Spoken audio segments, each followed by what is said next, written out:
we had Bam here. If only we had a turtle. We're recording now. Anyway. Let me. Where the hell is it? God damn it. While I'm looking for this, Josh, since you remember the most, you want to recap for me while I'm looking for this?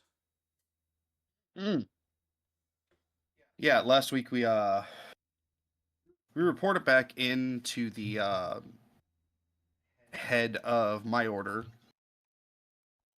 and he basically told us, "Hey, she? No, it was a he. I'm mixing up campaigns. My bad. Yeah, no, it was he. No, you're thinking Monday's campaign. Yeah. No. So he told us about these what were they called? Wardstones. Wardstones, yeah. And we're now on our way to Aletitia.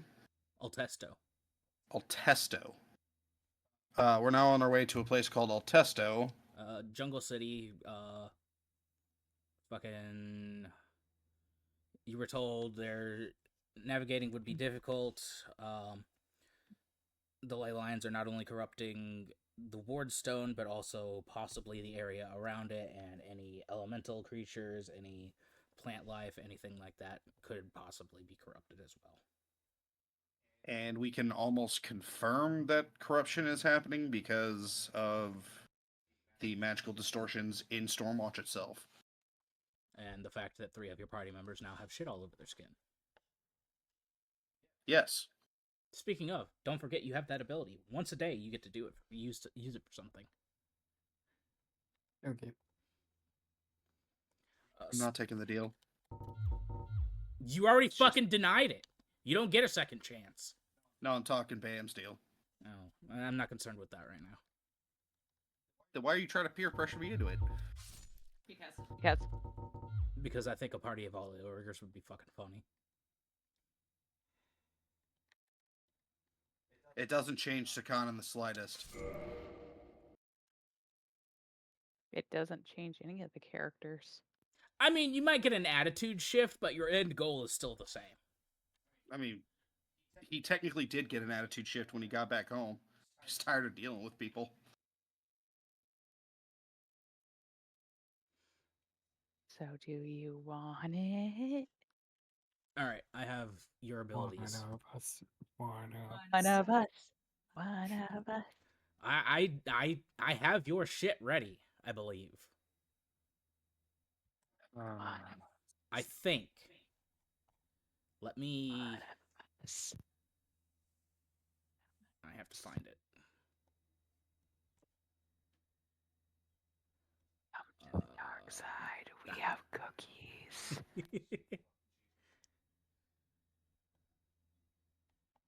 So that's actually picking up pretty well, like when I'm talking like this low. Yeah. Good, because I'm trying not to talk that loud because Josh's mic is, and I quote, sensitive. Because if I talk at my normal level, hold on real quick. Oh? Well, now it is. Now it is.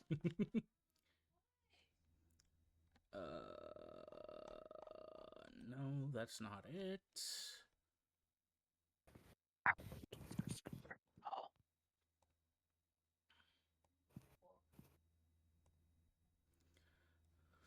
Hey, Zinster. I baked the snickerdoodle cookies for the party. What type of cookies did you bake? It was brownies, wasn't it? Yeah. I knew it.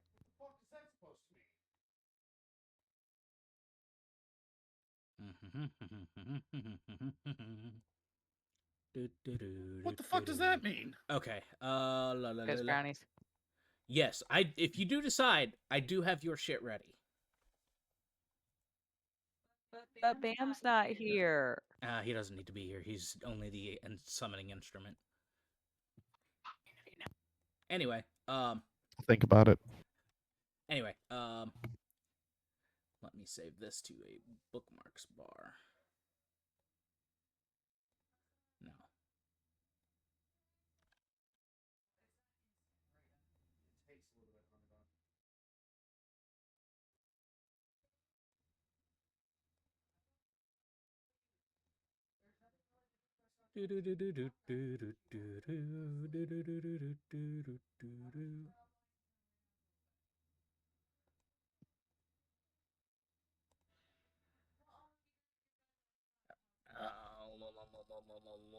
Okay.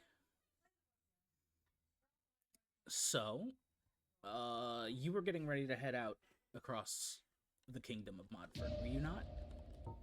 E. Um, you have two routes. One will take significantly longer than the other. But it's probably safer. Hold on. That is not the one I want. Celestia is the one I want. Layers. I don't want the fucking military bar. It will take you through 1, 2, 3 separate other countries.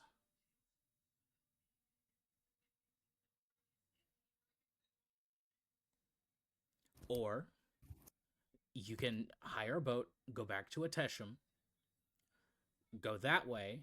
That'll take a little bit longer. Or go to Harton, which is just a little bit lower. Hard. Hold on. I'm going to send you something. Okay. I'm going to put something in the map section. Give me just a second. Yay.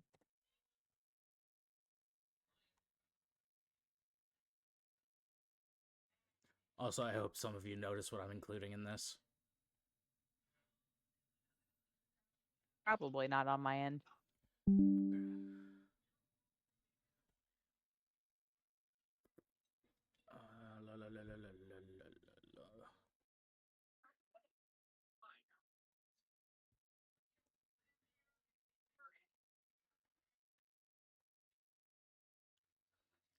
I'm drawing your paths out for you. That's what I'm doing.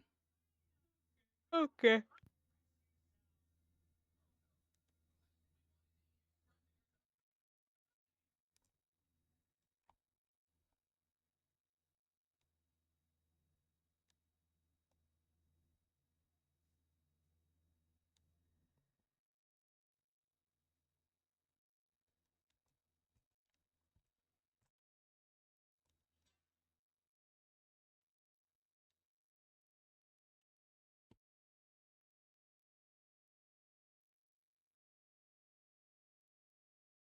Man, it got quiet in here. Yes, it did.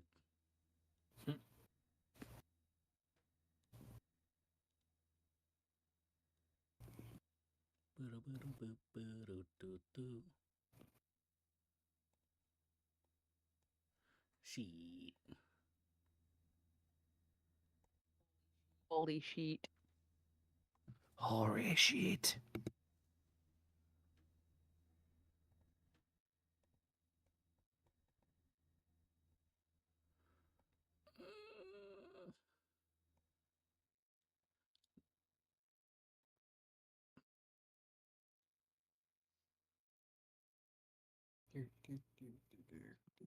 Um, while I'm doing this, is there anything you guys want to do before you leave? Healing potions. Healing shit. Yeah, lots of healing Stock stuff. the fuck up.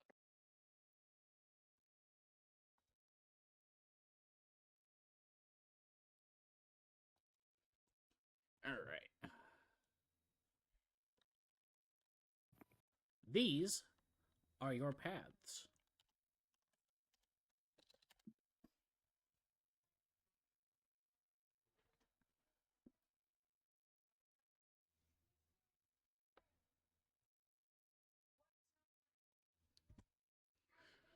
La, na, na, na, na, na, na, na.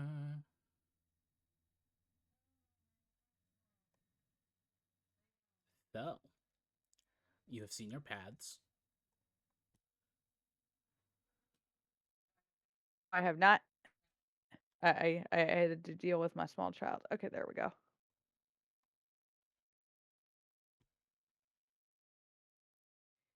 Okay, this is gonna sound terrible, but remind me where we're at currently. Right in Modford. You are currently where it says Trigor.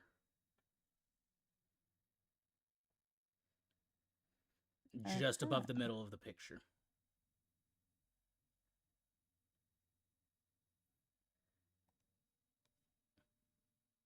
Oh, right. I can't read.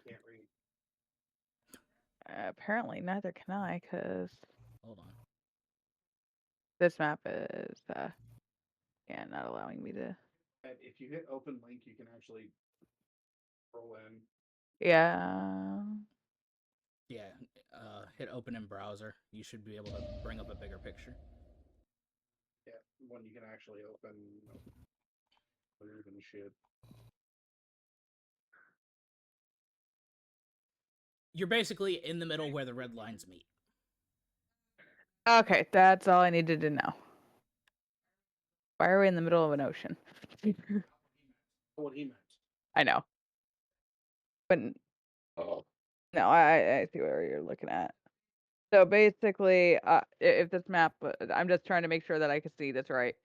If this map is set up, northeast, west, blah blah, Yeah, etc. north is up.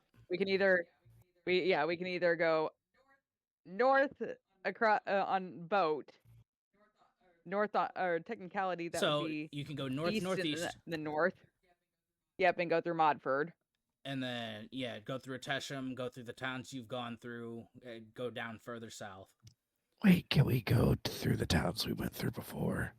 You could go on sea and then go south to Harton, which is down in that little bottom area, and then go straight to Altesto. Or you could take the scenic route, go through fucking Grantlia, Ponorton, go all the Take way the scenic through. route. Yeah, go all the way through Chisdonia. Take a little detour through Take the scenic Hink. route, guys. Fun fact: the capital city of Hink is called Cocking. Aha. You can actually see it down under, towards the bottom.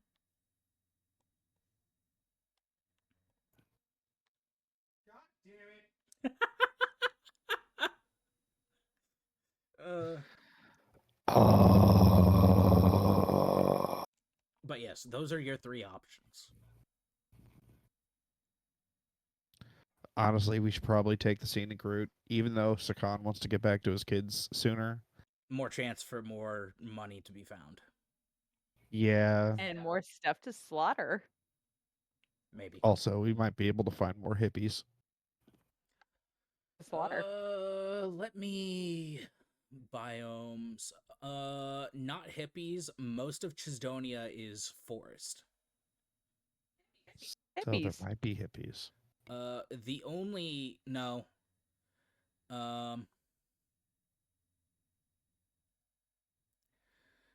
No. Most of Modford, most of East Modford is rainforest. And that's where the hippies lived, right? Yes. We could find druids. Yes, hippies. It's forest and rainforest and wetland. Oh, the scenic route. Yeah, I do too. I want to go to Cocking. You mean Cocking? I was trying not to say it. I don't know. I don't care. Walking. Should ask our other party member. Yeah. Mr. Zenny. Looks at Zenny. Yeah, What's your opinion? Where do you want to go? I'm down for the scenic route. Scenic route it is. All Fuck right. Graves. He doesn't need to weigh in. No, he'd probably be down for the scenic route too. So your first Yeah, stop is quite literally the capital of Grantlia, fucking small nation. That is literally all it is. Their capital city is Ponorton. 35,000 people. You'd probably find some resistance if you want to rob them. Only Why some. the hell are we robbing people? I can't rob anybody anyway. It goes against my oath. Not if you were an Illrigger. Jesus Christ. No, I would still. I'm joking. I will allow you to multi-class into Illrigger if you do it. That way you can still have access to your fucking healing spells. However, you have to go Oathbreaker. What? No, fuck you. Because you are abandoning the powers of your god for the powers of a devil. Yeah, and that's why I didn't want to do it. You said I wouldn't have to. Yeah, but it makes sense lore-wise. I know it makes sense lore-wise, but I'm not doing it. I'm not turning into evil Sakan. We'll see. So it is on the border of the ocean.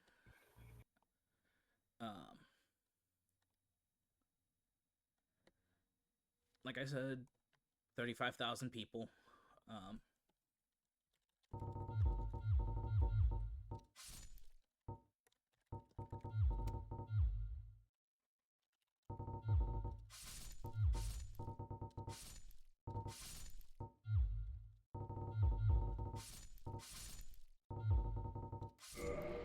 Do do do do do do.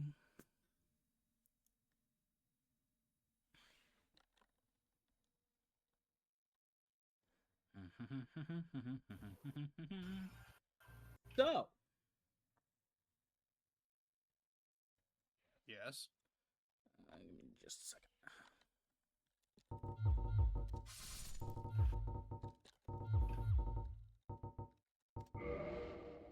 Okay.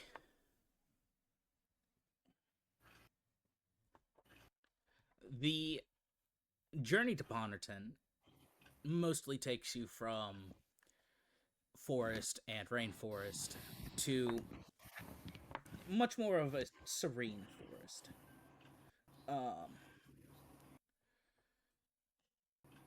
To a vibrant city nestled within not quite the heart of the forest, but still rather close. Are there any druids here?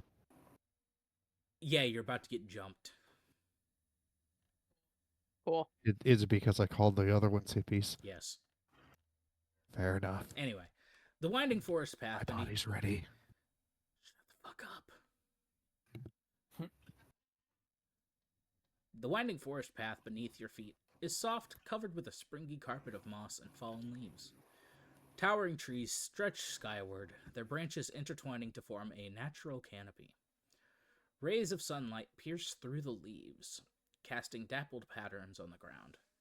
The air is rich with the scent of pine, damp earth, and distant salt carried on the wind from the harbor. As you draw closer to the city, subtle signs of civilization begin to emerge. Wooden markers carved with intricate designs of local animals and forest motifs guide your way. Faint sounds of creaking wood and murmuring water mix with the calls of birds and the occasional rustle of unseen creatures in the underbrush. At last, the forest opens up to reveal Ponorton. The city blends seamlessly with its surroundings. Its buildings crafting from the living wood of the trees, their architecture elegant yet unobtrusive.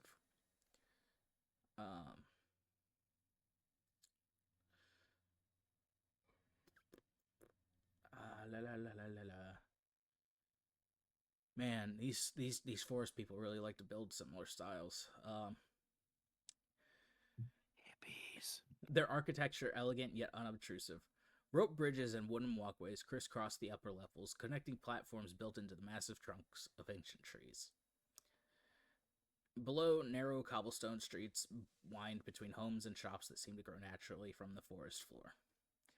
The harbor comes into view, its piers extending out into a tranquil bay where ships of all sizes are moored. The masts sway gently in time with the rhythm of the waves, their sails furled and their hulls bearing signs of long voyages. The bustling energy of the timber market reaches your ears before you see it.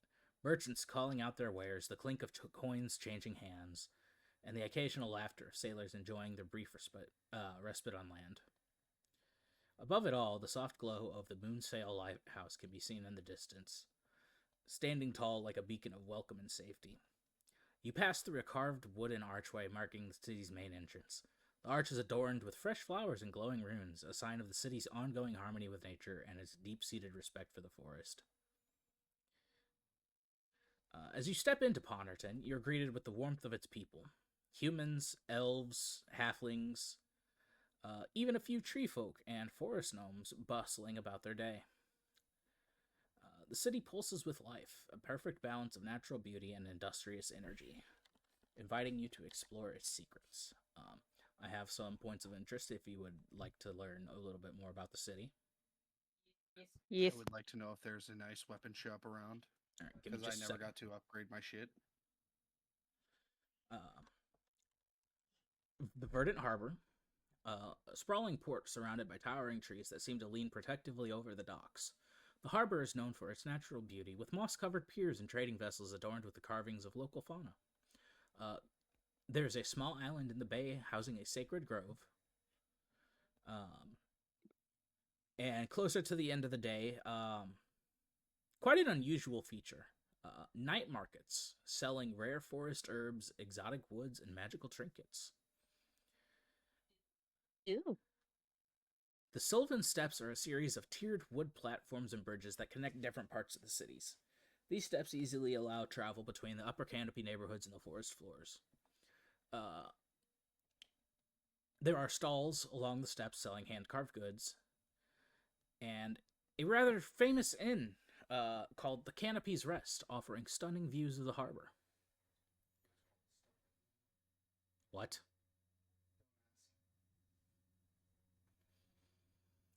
The Green Light Hall is the seat of local governance. It is built into the largest tree in the area, known as the Verdant Titan. The interior is illuminated by bioluminescent plants and magical lanterns. It features a grand chamber for council meetings and a public library containing ancient scrolls on forest lore and maritime navigation.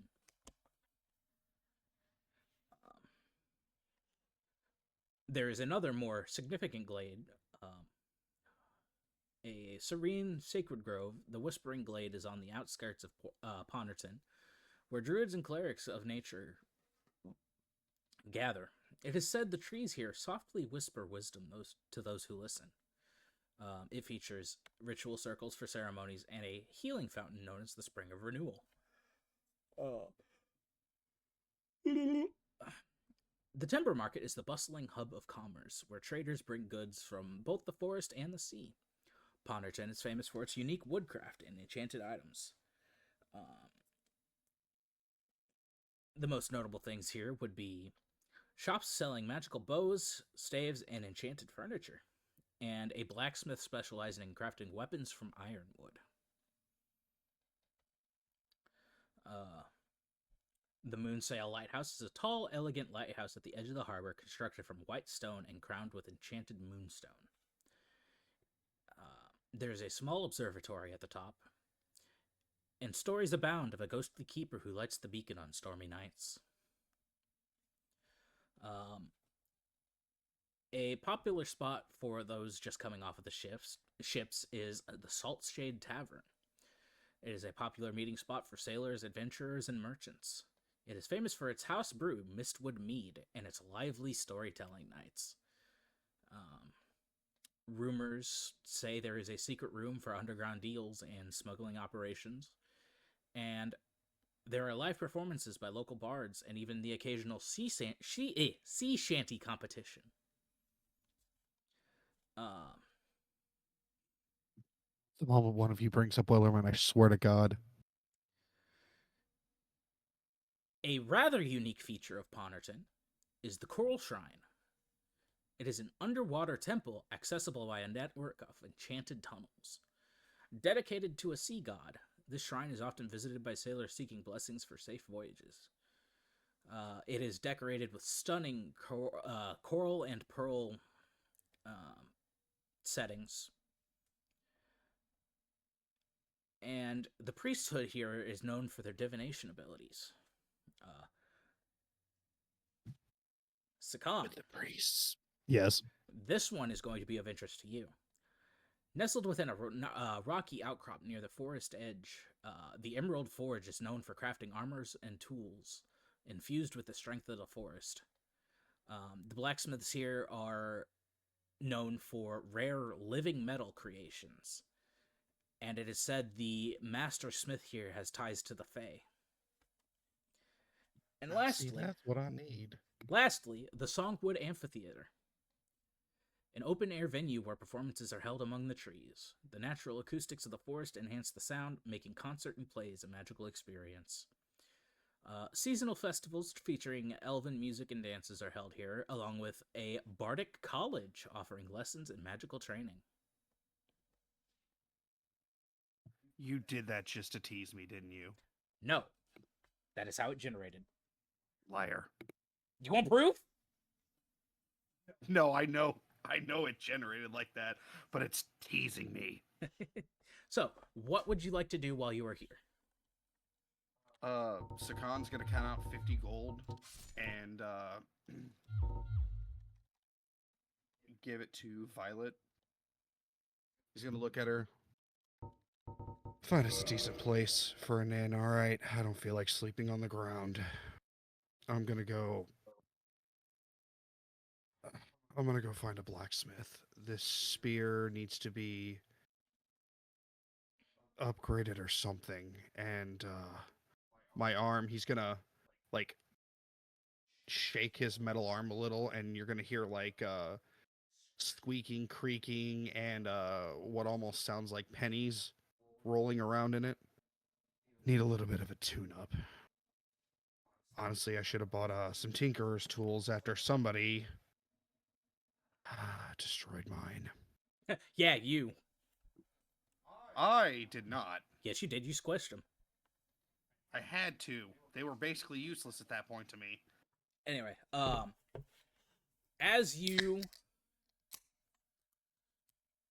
are standing there discussing amongst yourselves what to do, I would like one of you to roll me a d20. Give me just a sec. Who wants it? Okay, Josh has it. I got it. 9. 9? Okay. Give me just a second and I'll tell you what we got.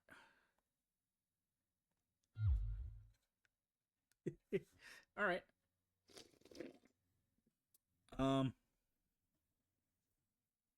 So finish what you were doing and then I'll get to that. He's just gonna hand over the 50 gold to Violet and tell her, like I said before, grab us a room. Or grab us some rooms at a decent inn, please. As you wish. So you have a choice of 2 taverns, Violet.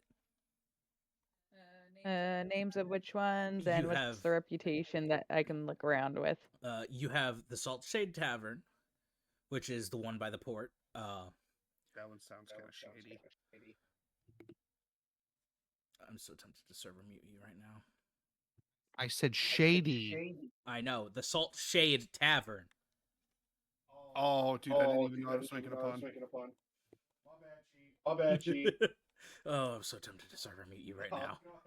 Go ahead, I deserve it. No, you have the Salt Shade Tavern, or on the Sylvan Steps, offering a very nice view of the harbor, the Canopy's Rest. Go with Canopy's Rest. Sounds nice. Canopy's Rest. All Yeah. right. It has the view. All right, we'll get to that in a second. Sakan, what are you doing? Like I told Violet, I'm going to look for a decent blacksmith. All right, so do you want to visit the one? Yeah, you said they work with living metal, and that's basically what his arm's made of. Excuse me. So you don't want to go to the Timber Market one? You want to go to the Emerald Forge? Yeah, the good one you told me about. All right. The one where they work with living metal, and apparently the smith has ties to the Feywilds. All right, Zenster, what would you like to do? Where could I get some thieves' tools? Any general goods vendor? Okay, I'm gonna go pick me up a thing of that. All right. Are you just gonna browse around the the timber market, or are you gonna try and go to the Verdant Harbor's night markets? I'll go to the night markets. Actually, Zenster, before you leave, he's gonna count out like 3 gold. See if you can pick me up some more tinkerer's tools. My shit, my shit. I can't leave it like this anymore. You already fucking broke it. No, I was talking about my arm. Oh. Okay, sounds good. Thanks, bud. And hey, don't fuck with anything magical, okay? After the golem, I don't want to deal with it. There was one time. And that one time nearly killed us. All right. So, They killed you. Sakan, as you're making your way to the Emerald Forge, make a perception check for me, please. That is terrifying. Nat fucking 20. Nice. You see down a somewhat dark alley 2 figures exchanging goods. As they walk off at the other end, they split ways. However, you see one of them dropped a letter in the middle of the alley without realizing it. Can I tell which one dropped the letter? No. Then I'm gonna go grab that letter. All right. And I'm gonna try to make my way to one of them and tell them that they dropped it. All right.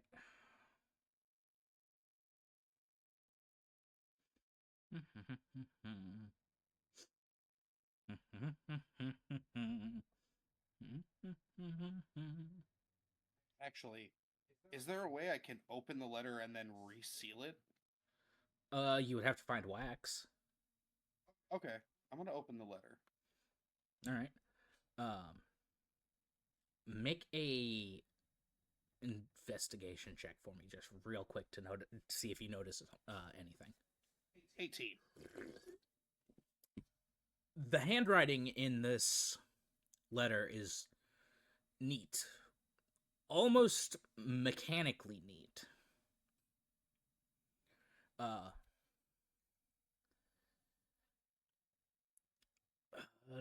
It says, "To the Blackthorn Consortium.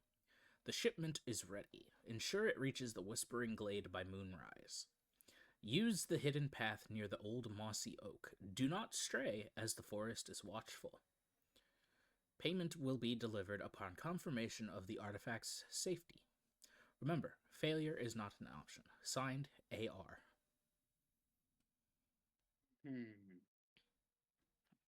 Actually, I think I'll keep that note on me. Okay. Yeah, I'm gonna keep that note on me and continue heading towards the Emerald Forge. Emerald Forge, yeah. Alright.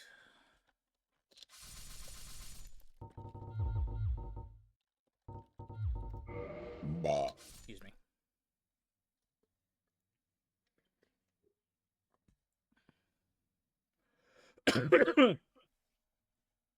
So. Ow. Nestled at the edge of Ponorton, where the forest meets rocky cliffs, the Emerald Forge is a marvel of craftsmanship and magical ingenuity. This smithy is unlike any other, blending the raw power of nature with the precision of skilled artisanship. The Forge's unique reputation attracts adventurers, merchants, and collectors from across the land. The exterior of the building. The Forge is built into a natural outcrop of green-veined stone surrounded by dense forest. Vines and moss crawl across its surface, making it seem as if the building itself is alive. Smoke rises from a chimney carved into rock, mingling with the mist of a nearby waterfall that feeds a small, crystal-clear pond. As you get closer, a wooden sign etched with glowing runes hangs above the entrance, depicting a hammer striking an anvil surrounded by emerald leaves. The air hums faintly with energy, and the sound of rhythmic hammering echoes throughout the trees. Getting to the door, you see there is a sign on the door. Or walking up, you see there's a sign. Would you like to try to read it? Yeah. I only speak Common and Draconic, though. Well, there's the same phrase repeated in a few different languages, one of them being common. Knock. I mean, if they insist, and he's gonna knock on the door twice.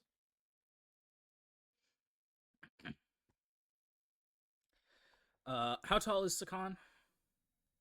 6'3". All right. Not as beefy as Borthon, but pretty beefy. No. So you notice there is a area about chest high that slides open, and these emerald green eyes look out at you. Hello. Is there any way I can come inside? Do you have an appointment? I do not, but it's Slam shut. relatively No, I'm kidding. important. No. All right, I'm coming in. Kicks the door in. No, what were you saying?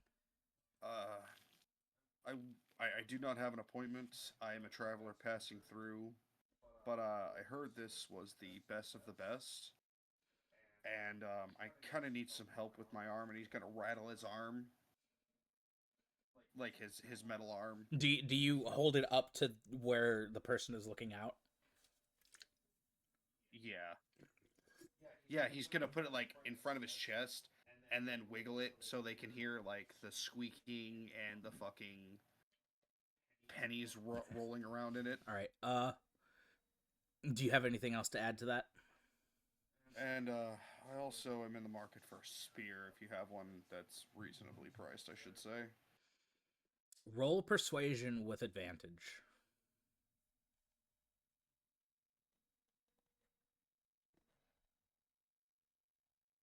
21. Upon seeing the arm, you hear a soft, "Well, that's interesting," and the sound of a couple locks unclicking, and the door opens. And you see a female elf, same emerald green eyes, hair streaked with silver.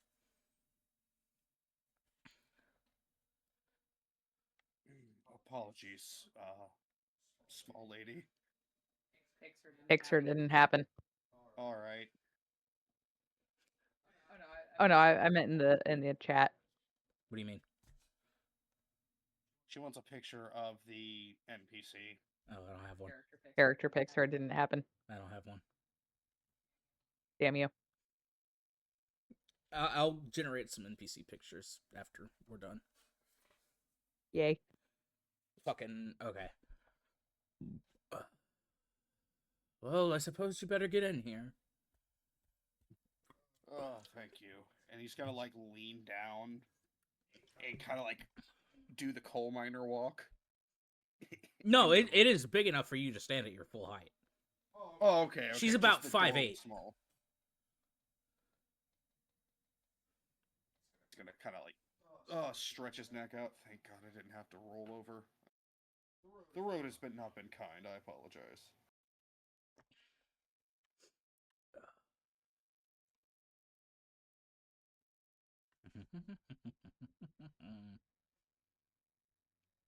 All right. Points to the now that you're inside, you can see it is a blend of natural and crafted elements. The walls are lined with enchanted tools and racks of finely crafted weapons and armor, each with a faint emerald glow. A massive stone hearth dominates the center of the room, its fire burning with a strange green hue, fueled by a mix of magical and mundane sources. There are multiple workbenches and anvils arranged around the room. a couple of them have other people working at them. One in particular has a construct attending to it. A noticeably clockwork construct. Huh. That looks like Master Taiga's work. But it's not, I know, but... Taiga's the guy who did his arm. Okay. And then you can see the forge glows with warm light, enhanced by natural luminescent crystals embedded into the walls of the forge itself. The heat is intense, but never oppressive, thanks to the magic-infused airflow. Points to the big greenish anvil in the center of the main hearth. Put it up there. Let's have a look. Do you have something I can bite down on? Because taking it off kind of hurts. Who said you had to take it off? Oh, the man who designed it. Okay. He's just gonna kind of slide his left arm up there, and when he puts it down, it's just gonna sound like a car crash. Tires screeching and everything. Oh, one of the belts is busted. Oh, there goes the windshield. There's just glass in there somehow. You can see her hands are rough from what you can assume is centuries of work. Let's see. So what are you wanting to be done with it? Honestly, just touch it up. Tune it up. You don't have to do anything special to it, but, when I try to raise it above my head, it kind of, sticks when it gets about... And he's gonna raise it a little bit, and he'll get, like, just above chest height, and it's gonna stop and then jerk up, and then slam back down, car crash down again. I think there's some bones stuck in there. I've done a lot of fighting in the last few weeks.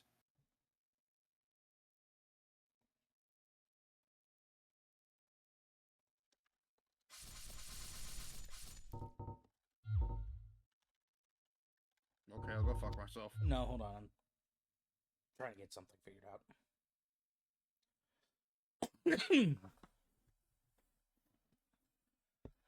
La la la la la la.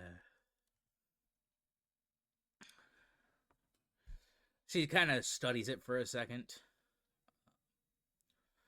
I believe I can not only fix it, but maybe give you a slight upgrade. Oh, you don't have to do all that much. I've got some money, but not a whole lot. No, in all my years, I have never seen anything like this. The experience alone is worth it. Oh, well, if you have the chance to leave, I come from a city called Tragor. There's a man named, Taiga Sakuras. He's the, artificer that helped me design and fabricate this.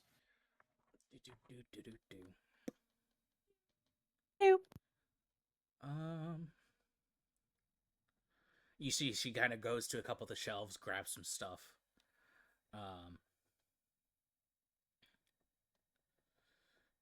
What is your breath weapon? Ice? Yeah. Okay. You see, she grabs this frosty-looking, almost what looks like a core of something. Grabs what looks like bark, but harder.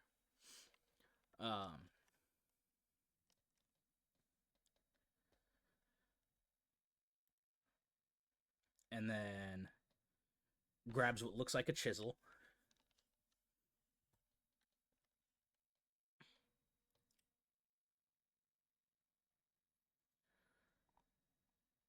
So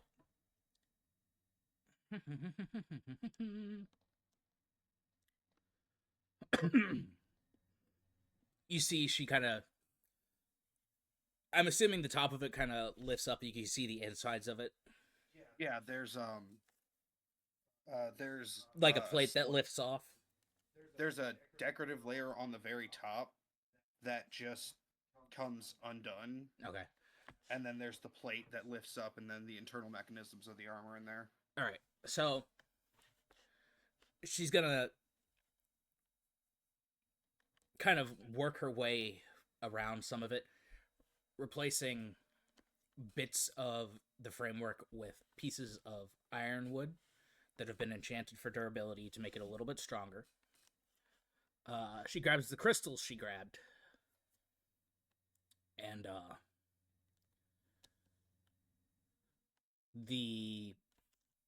they're small emerald crystals, but when they make contact with the mechanisms of your arm, they change to this icy silver color.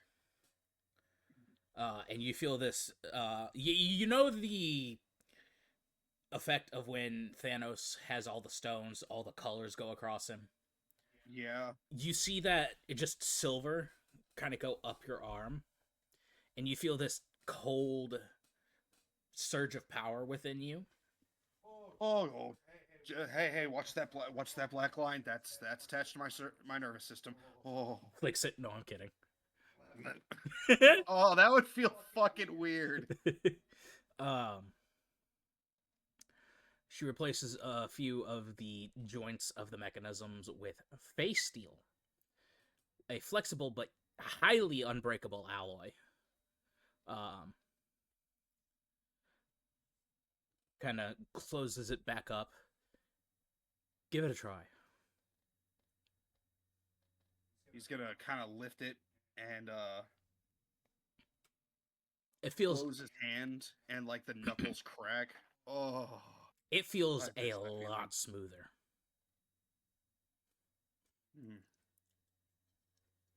You know, Tyga did a hell of a job replacing this, but what the hell did you do?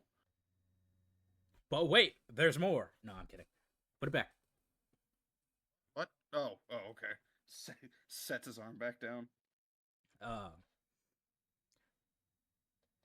You see she walks back, grabs this staff almost.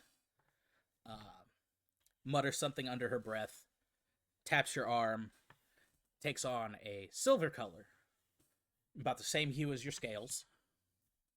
Oh god, thank you. That eyesore's gone now. Moreover, it emits a very soft silver light, and there is mist coming off of it. Takes the plate back off, takes that core she grabbed,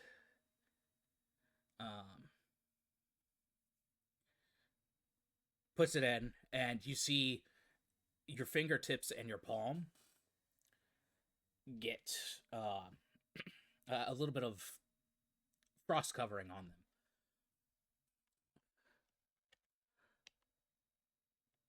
Now, that's you are a Celebrator, which gives you resistance to cold, correct?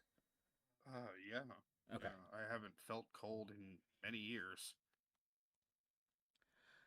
That core I put in there will enhance that resistance and just grant you total immunity to the cold. Oh, I won't be able to... Oh, okay. You know, knowing my luck, probably going to need that down the line.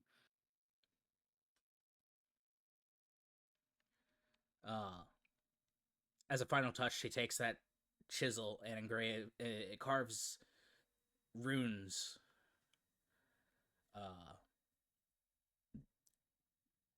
along the top of the back of the hand. And you see, as she finishes, there's this silvery pulse as whatever she just inscribed takes hold.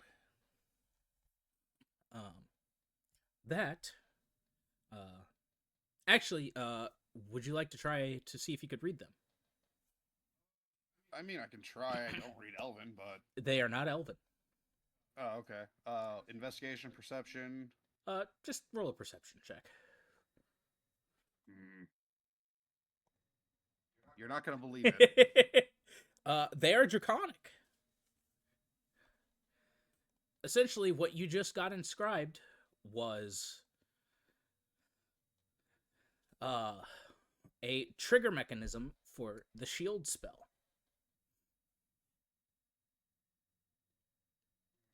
So if I say these words, It's just shield and draconic.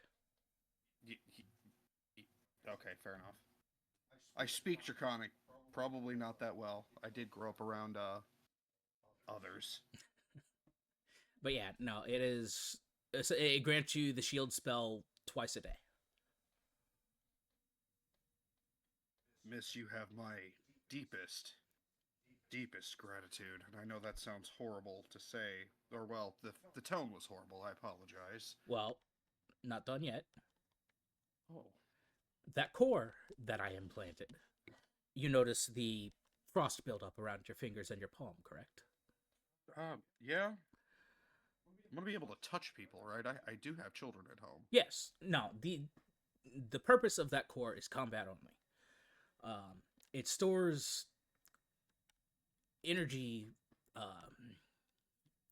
the ice elemental energy that your body just naturally gives off, and focuses it into either a punch or a... Does a little bit of calculating in your head. I think up to about 20 feet, you could fire off a small ice blast. That actually reaches further than my breath. There has to be some way to repay you. No need. Oh no, I'm buying something. You were nice enough to help me out in serious need. So, what can I liberate from you? Why the fuck did I take 2-weapon fighting? 2-weapon fighting is just something everyone gets. Oh, okay, never mind then. You can see there are various weapons that are on display. Weapon-wise, you don't see any spears. However, there is a long sword with vines etched into the steel. She tells you it regenerates minor damage.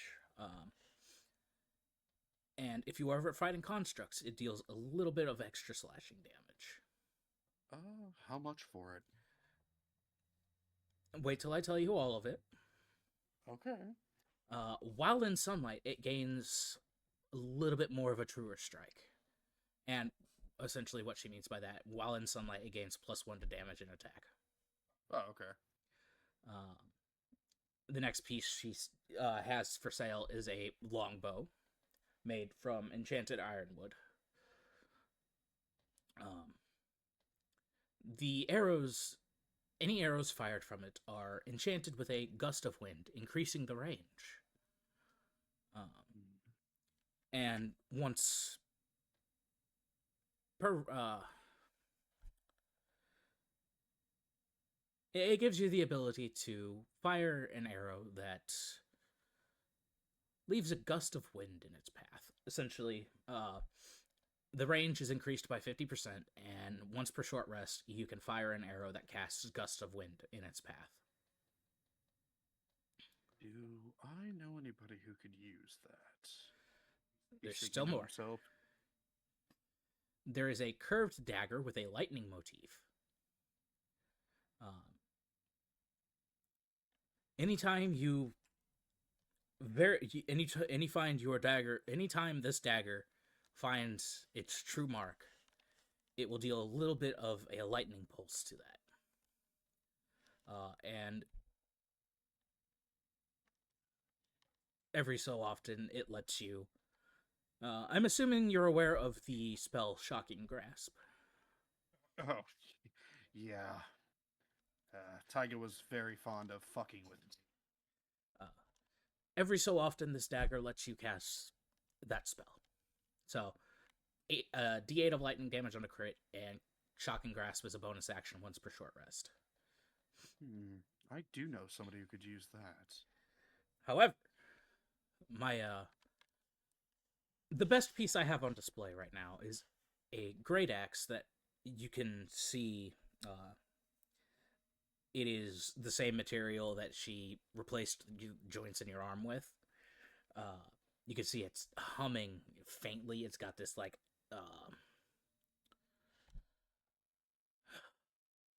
pulsing effect on it.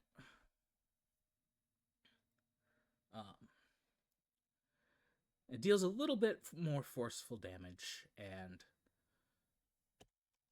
anything that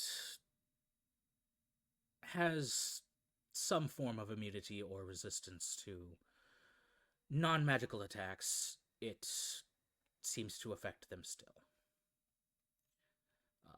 The phase steel property of it, however, gives it the ability to cleave through magical barriers, while also dealing a little bit of extra oomph to objects and constructs. So, deals d6 extra force damage, ignores resistance to non-magical attacks, and it can cleave through magical barriers, dealing double damage to objects and constructs as well. How much for the sword and that dagger together? Alright, Wait, Zenster, out of character. You use a dagger, right? I thought he got a boomerang. I got a bow. Oh, fuck, you have a bow? Wait, then who the fuck had the boomerang? Wasn't it you? I think that was a different character. I was like thinking about getting a boomerang. Oh, no, yeah, okay, yeah, that was last week. Okay, change it to the bow then. How much for the bow and the long sword?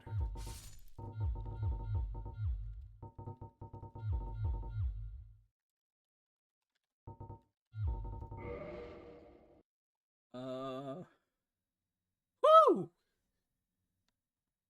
Yoo-hoo! Because you gave me the experience of working on such a unique piece of craftsmanship, I'm going to give you a slight discount. Normally the blade goes by itself for 1,500 gold. Jesus. The bow goes for about 750. Together with a discount, I will give them to you for 1,800.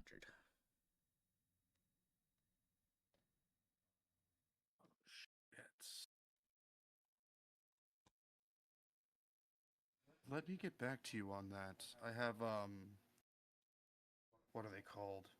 Compatriots that, have more gold than I do right now. Give me just a second.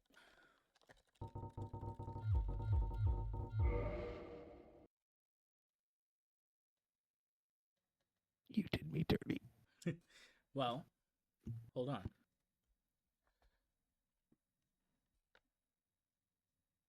If that's too expensive for your taste, I do have another way I will give them to you. And what might that be? You do me a favor, or you give me some rare materials. I think the rarest thing I have on me is some flowstone. Depends on the type. Void? As for the favor, obviously, I will happily do that. I bet you will.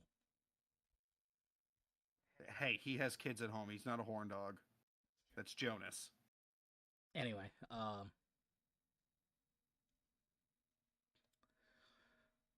have a few things that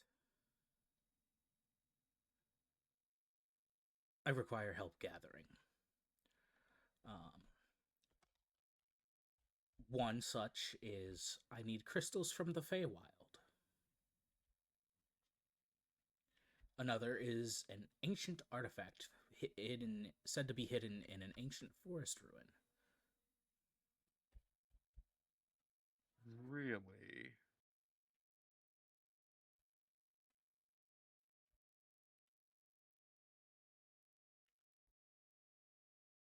And what would that, relic be called?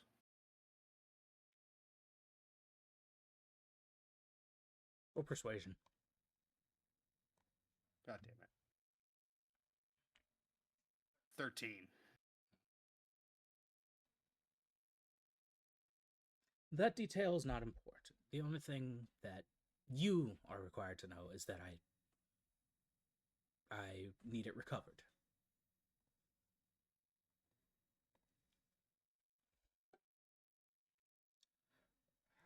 Am I going to? You know what? Magical presence. I'll probably understand. How are you gonna what? How would I know what I'm looking for? But again, She has a description for you if you decide to take that one. that's what I was asking for. No, you said it was, what is it called? Oh. Well, I might need a description. I mean, if you're looking for quick and easy, the crystals are your best bet. As I do not know what has possibly moved into the ruins over time. Well, with the arm.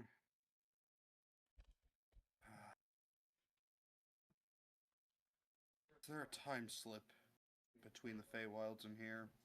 I do believe time passes faster in the Feywild. Let me... That's what I was worried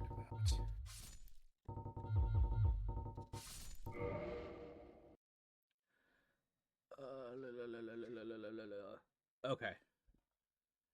So, how it works is, in the Feywild, it is influenced by Archfey. In some places, a day in the Feywild might equate to only an hour on the material plane, while an hour in some other places, an hour in the Feywild, or an hour in fucking this. You know what I'm trying to say. Yeah, an hour in the Feywild is... Well, in some places, a day in the Feywild might be only an hour in the real world.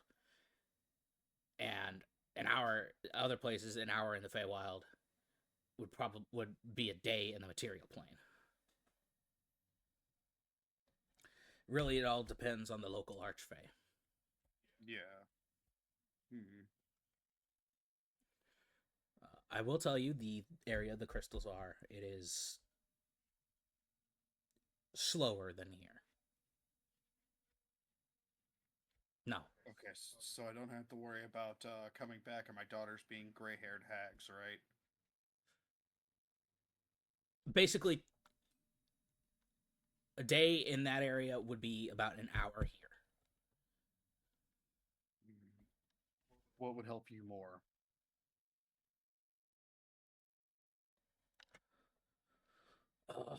Well, the last of the crystals went into your arm, so... It's... Then, you don't have to worry about... bound to retrieve them. As I say, you don't have to worry about plane transport. I have that taken care of. Yeah, sorry, I'm not that magically inclined. I am a paladin. So, essentially, is that what you're going to do for? Yeah. Okay. I'll try to bring back double what she asks. Because, she put about 3... No, she put about 4 in your arm. Her usual supply is about 10. Then I will try to bring back 20. I've cucked the others long enough. We're going to swap over to Violet. Beautiful. Woohoo. Violet! Yes. I would like you to roll a d20. Okay.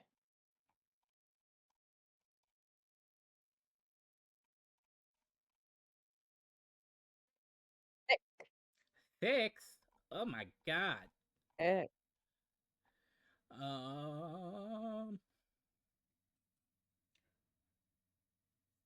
Which one are you going to? The canopy one or the salt? Nice one. The canopy one, Okay. the one that overlooks. Passing through the town, on your way to the Sylvan Steps, you come across a street performance. A bard and their troupe is performing a captivating song about an ancient sea battle. Roll perception to listen, if you would like. Oh, why not? I will attempt to. That's a 5. Actually, roll with advantage. Not Since you are everyone can. roll with advantage since you are walking by. Okay, fine. That's a 15. Give me just a second. Are they horribly off key? No.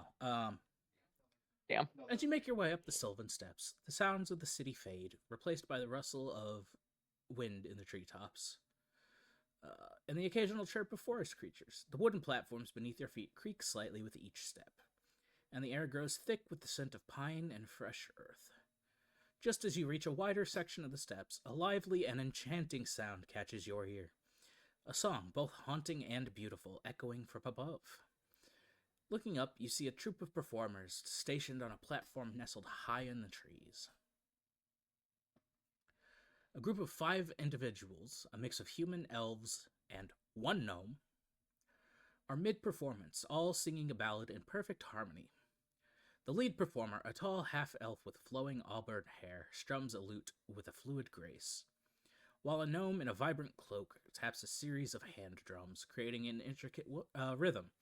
An elven woman, swaying gently, plays a delicate flute, and a human man softly hums harmonies. The final member, a particularly sprightly halfling, dances on an adjacent branch, twirling and leaping in time with the music, almost as if weightless.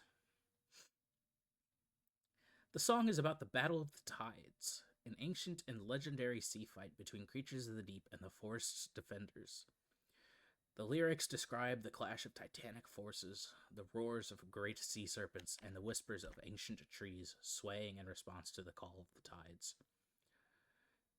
The performance is captivating, and the melody is so well crafted that it seems as though the trees themselves are swaying in rhythm with the tune. A small crowd has gathered, mostly locals, enchanted by the performance. Many have paused in their travels up the sylvan steps to listen. Some are swaying with the music, while others are sitting on the steps, entranced by the beauty of the performance. It feels as though the city itself is alive and breathing with the song. There's a sense of camaraderie in the air. People from all walks of life sharing in the magic of the moment. Here, adventurers, tradesfolk, folk, and the occasional noble sit side by side, united in their appreciation for the art. The faint glow of enchanted lanterns from nearby trees adds to the ambience, casting a soft light throughout the leaves.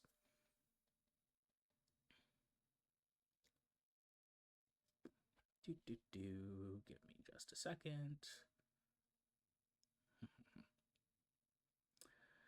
As you stand there, one of the performers, the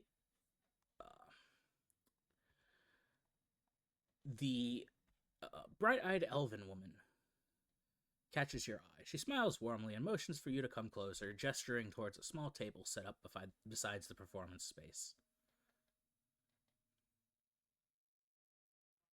All right, then. I guess Violet's gonna go. All right. Jesus Christ, Josh, shut up. On the table, you see there is a basket filled with a variety of hand-carved trinkets and scrolls. Each one is marked with an intricate symbol of the sea, as well as images of the forest. From up above on the platform, would you like to contribute to our cause? We are raising funds to preserve the ancient groves near the harbor. Every coin or piece of wood you can offer will help maintain the balance between the forest and the sea. I don't think she has any pieces of wood on her. See, I need a male to have that. You knew I was going somewhere with that. Would I really be myself if I didn't? You have a couple potential options here.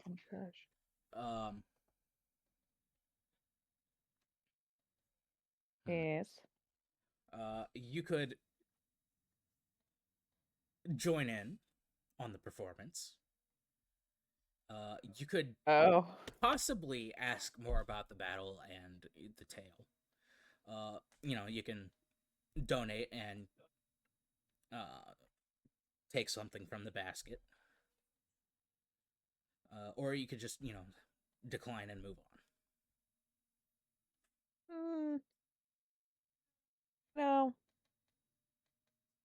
just because I'm nice, I'm gonna put, and this is because I'm gonna piss off Josh. I'm gonna put 9 gold in the basket. All right. Josh told me to give him 2, but You I like bitch. even numbers. I know I like even numbers. That's Ma'am? No, that evened out my gold. Leave me alone. Actually, oh, I lied. By the way, I calculated that wrong. So make that 11. You bitch! You bitch! over a fifth of what I gave you.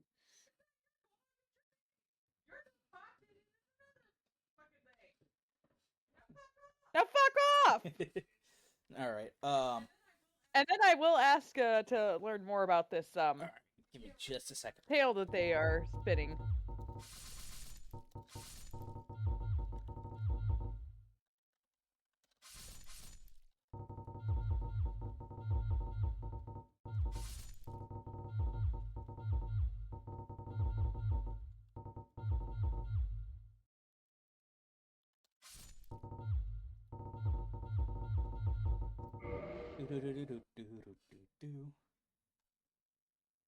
All right.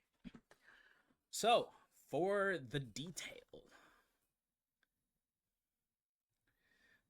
Long ago, when the world was young and the forest stretched far beyond the borders of Ponorton, the sea was a force of untamed chaos.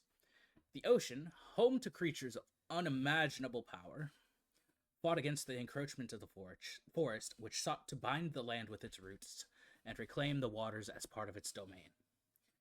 The Battle of the Tides was the clash of these two primordial forces, the defenders of the forest and the ancient sea creatures who ruled the deep. The tides, as the sea was known then, were not merely water, but a living entity, capable of creating massive waves of destruction.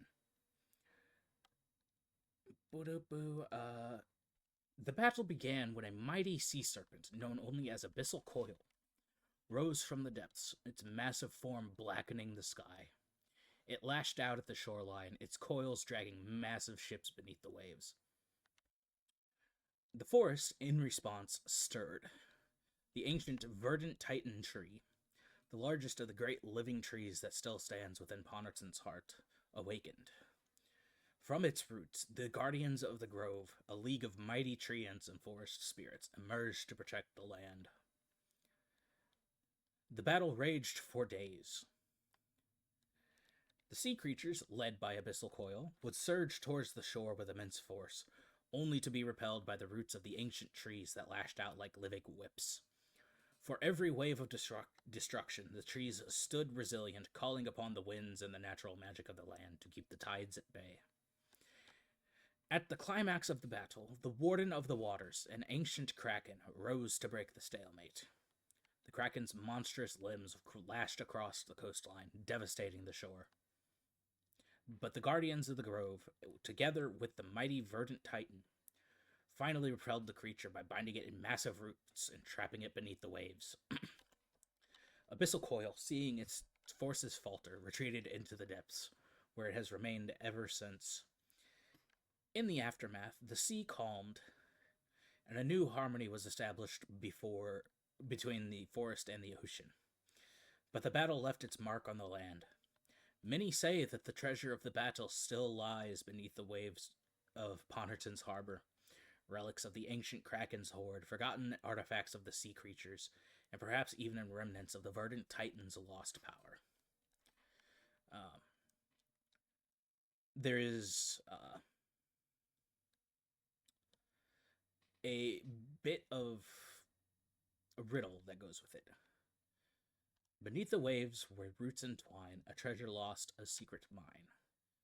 The tides may call, but none shall find what rests below where light can't shine. The sea hides more than just salt and fish in its depths. Legends tell of the hoard of the Warden of the Waters, treasures lost beneath the waves of Ponorton's harbor. Many adventurers have tried, but none have claimed its riches.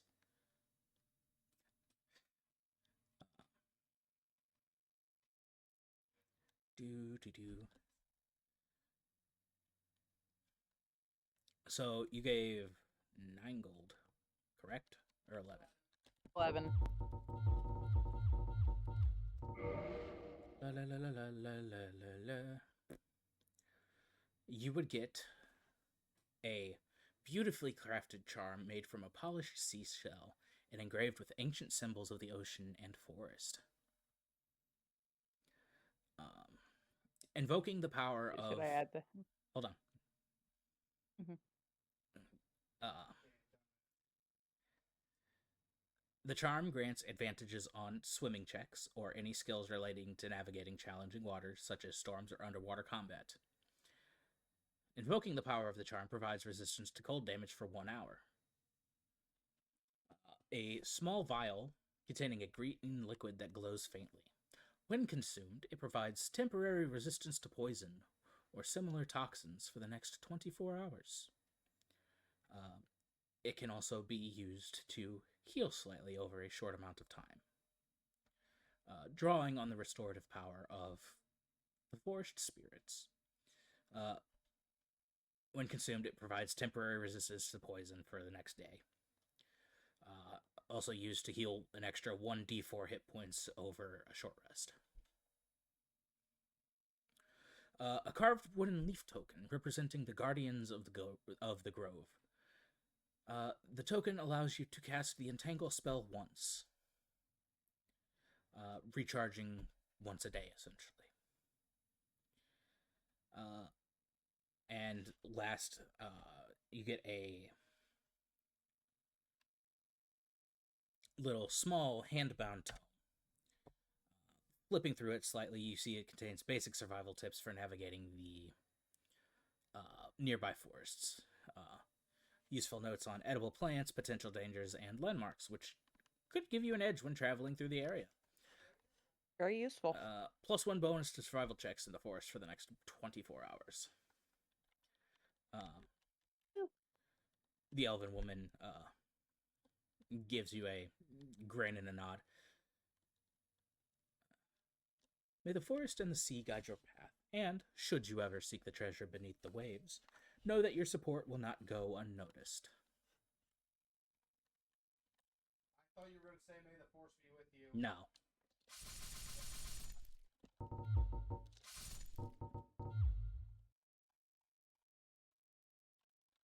She's definitely going to put the items into her bag and give her a thankful nod. Then probably proceed up the steps because she has a job to do. All right. Perched high among the ancient trees of Ponorton, the Canopy's Rest is a renowned inn and tavern built entirely along the connected platforms of the Sylvan Steppes. The location offers travelers and locals alike a breathtaking view of the harbor below and the dense forest canopy surrounding the city. Its inviting ambience and unique design make it a must-visit destination for anyone passing through Ponorton. The inn itself is constructed from polished ironwood and living vines that have been gently coaxed into a shape through druidic magic. Lanterns filled with bioluminescent moss light the pathways at night, creating a soft green glow. The main dining hall is an open-air platform shaded by a vast canopy of leaves with tables carved directly into the wood of the tree. The Canopy's Rest offers several rooms, each with large windows or open walls that allow guests to sleep under the stars. The luxury suites are equipped with enchanted beds that adjust to the perfect firmness and magical screens to keep out insects without disrupting the flow of fresh air. For those on a budget, hammock-style accommodations are available, slung between sturdy branches with a view of the forest floor below. Just don't fall. The kitchen specializes in local delicacies like roasted forest pheasant, spiced harbor fish, and mushroom stew made from glowcaps harvested in the nearby glades. The house special, Verdant Ale, is brewed with herbs and berries unique to the region. Desserts include pastries filled with honeycomb and a tangy citrus-like fruit known as sunfruit, found only in Ponorton's forest. Entertainment, local bards, and traveling performers are frequently hired to entertain guests. Music often blends traditional forest melodies with lively sea shanties, reflecting the city's dual identity. Weekly storytelling nights attract adventurers and sailors who share tales of their exploits, often rewarded with free drinks for the best stories. A smaller platform above the main structure, accessible by a spiral staircase carved into the tree. The observation deck offers a panoramic view of Ponorton and the surrounding forest. Telescopes are available for stargazing at night, and many claim the canopy looks like an ocean of leaves under the moonlight.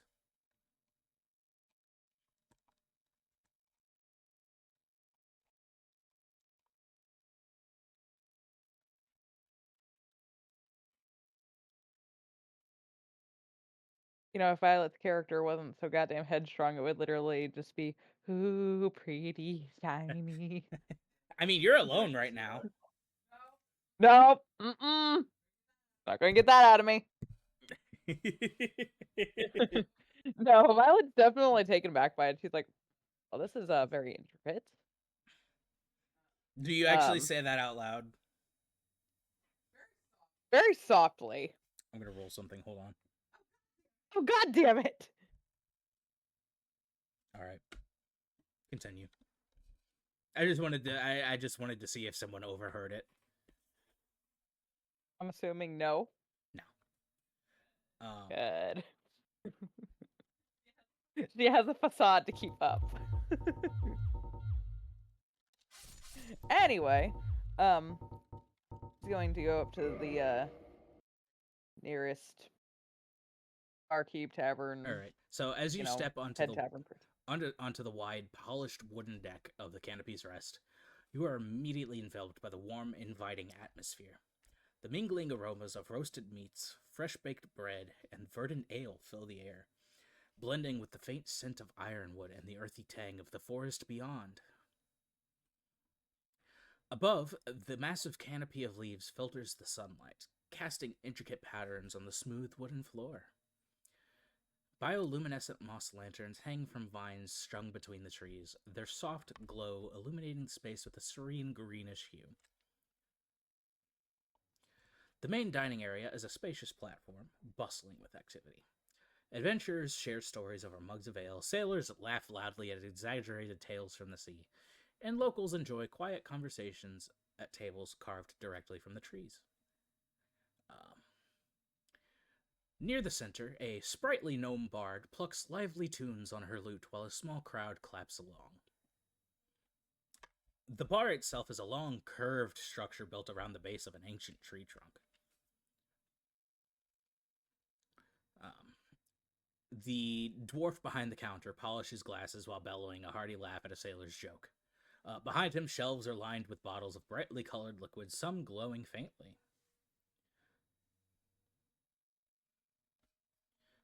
Patrons sip on verdant ale, which gleams with a faint green shimmer.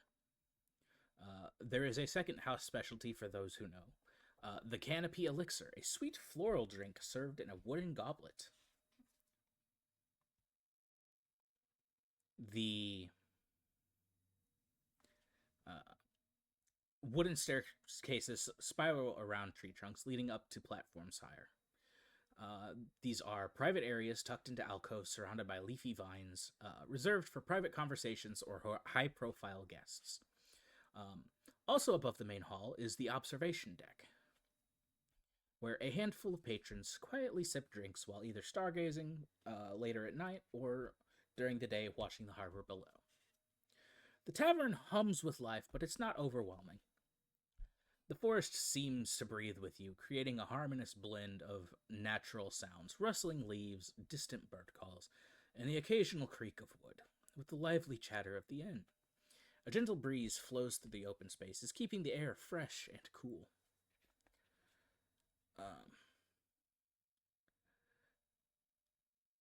As you're approaching the bar, you see the dwarf bartender finishes polishing the mug he's on, slams it onto the bar, and shouts, "To the canopy that shelters us all!" And the room erupts in cheers, and even the shyest patrons raise their mugs. She's just gonna raise a non-existent mug.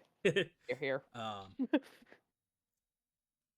As you do, the glow from the lanterns flicker momentarily, And you see past the bar, a half-elf woman glances toward the horizon.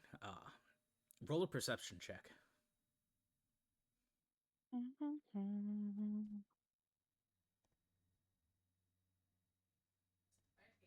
19. You hear a faint, "The winds are speaking tonight."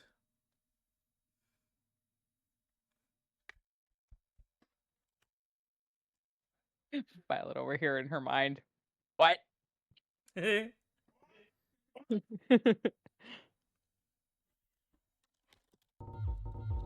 She's gonna kind of cock her head, like, really questioning, like, I am no druid.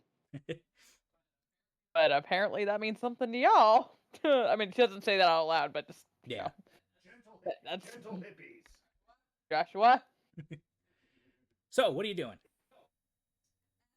As I said, trying to find the person who's in charge. Is it him? It might be. You have to ask. Wait, who the fuck runs this place? Oh, sweet Jesus. I'm joking. Music cuts. Everyone turns. Yeah. Daggers No, are she's drawn. gonna go No, up I'm to- kidding. She's gonna go up to the bartender who was, polishing off the The one that toasted. mug. Yes. All right. And he's going to. Good sir, do you know where perchance that I might procure a room for myself and my compatriots? I could take care of you, or the owner, Miss Greenbow, and he points to the elf that you heard mutter the phrase, the half elf. She runs the joint. Somebody play the fucking sound. Just dee dee dee dee dee dee.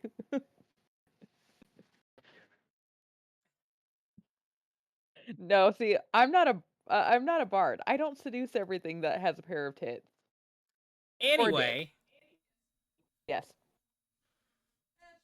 Yeah, she'll continue talking to him. He seems nice enough.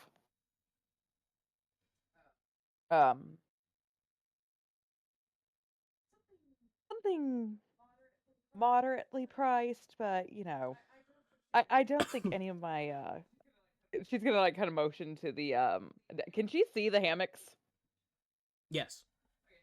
Okay, she's gonna motion to the hammocks. I don't think anyone would be able to keep their balance in those. Especially not shut the fuck up. Especially not the dragonborn in the party. He'll probably flop around a bit. Well, You're not even here. Buzz off.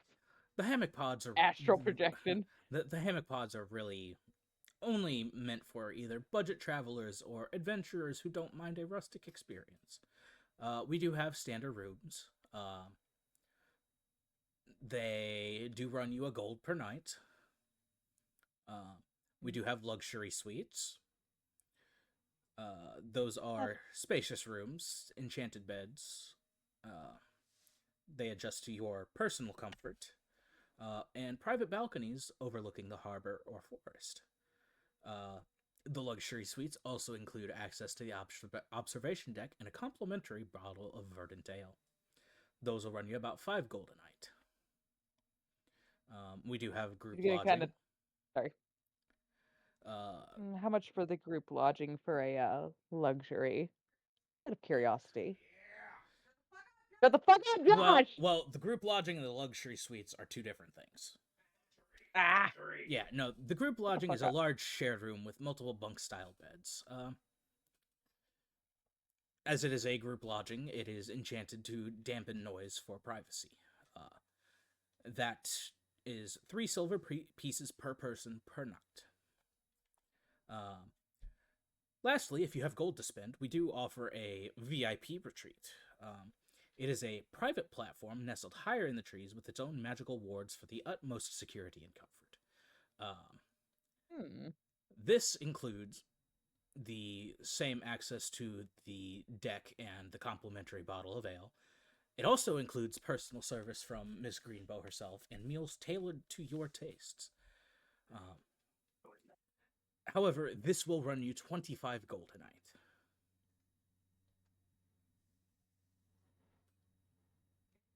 If need be, can we downgrade?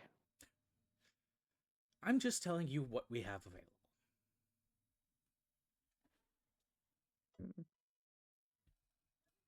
Let me discuss it with my compatriots, and I will get back to you before night's end. All right. With that, we're gonna swap over to Mr. Zenster. Zenster! You have been mega cucked this session. I'm sorry. Oh, good. I'm kind of tired to begin with. But you're a vampire, you don't get tired. But no, so you wanted to check out the markets? Yeah, the night market. So essentially the night market is just a market that never kind of shuts down. Okay.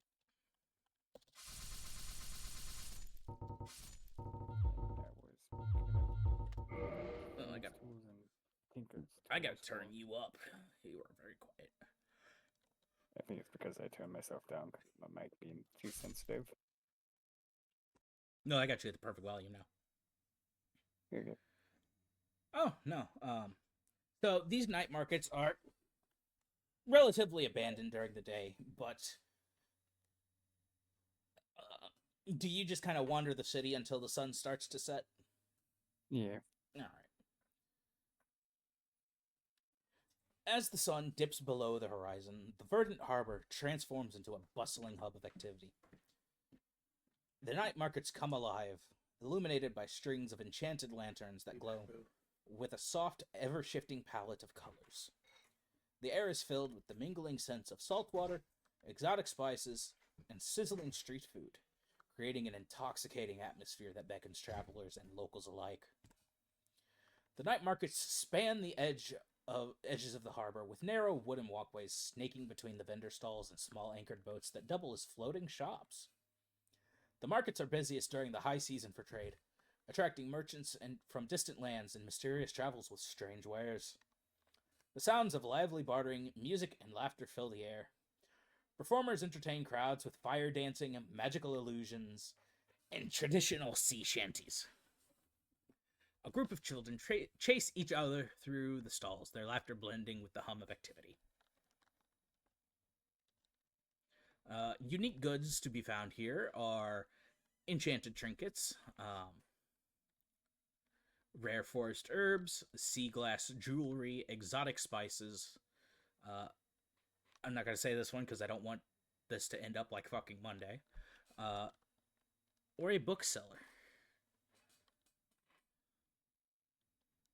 I'm not giving you guys 10 fucking pets in this one. The food stalls are also a highlight of the night markets. Mistwood mead is a local specialty, a sweet and slightly sparkling drink brewed with enchanted honey. Grilled driftfin is a rare fish caught in the bay, seasoned with forest herbs and served on skewers. For the more healthy conscious, seaweed wraps are fresh seaweed stuffed with spiced rice, smoked fish, and tangy sauces. And for those with a bit of a sweet tooth, sweet pastries filled with a glowing fruit native to Ponorton, said to imbue energy. Glow fruit pastries.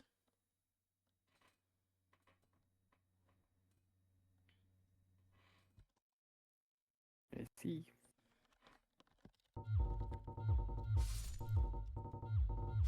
So you are looking for just somewhere to buy thieves' tools and tinker's tools? Yeah.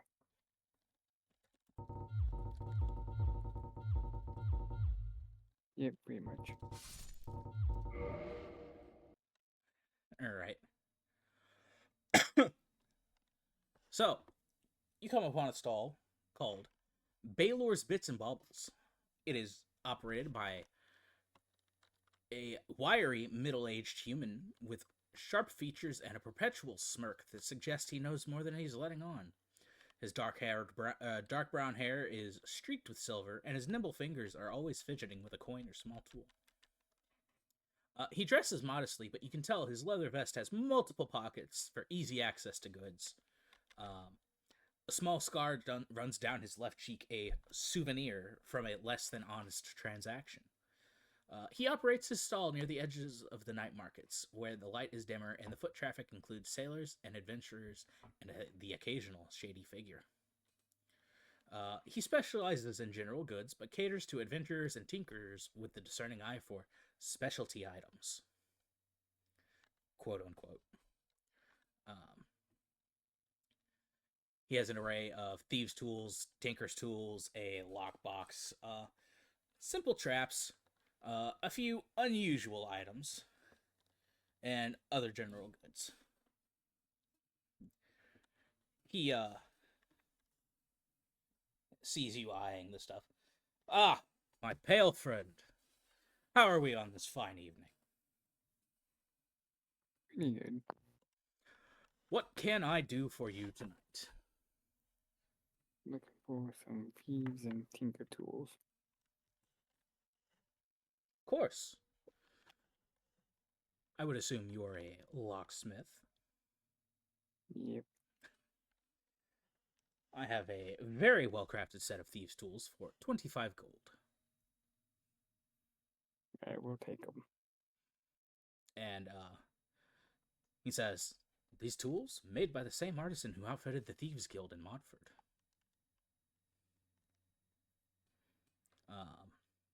Tinker's tools. That's going to run about 50 gold. Okay. They include a unique instrument for repairing clockwork devices. Useful, huh? For the guy that they're for, yeah, sounds pretty useful. The lockbox, he points out. Small iron-bound chest. Complex mechanism. Comes with a challenge. If you can pick it, it's half price. 20 gold. 20 gold without picking it, 10 with.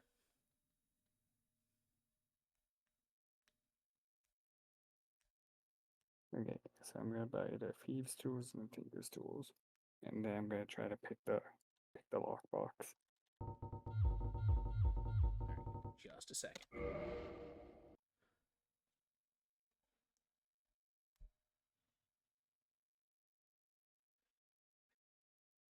All right.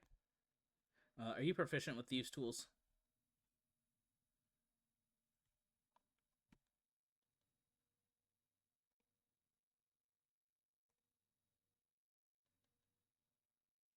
Mr. Zenster? I said yeah. Oh, I didn't hear you. Okay. All right. Roll a sleight of hand check. Are you proficient in sleight of hand? Yep. Okay.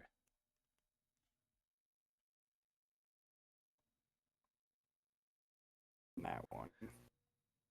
Oof.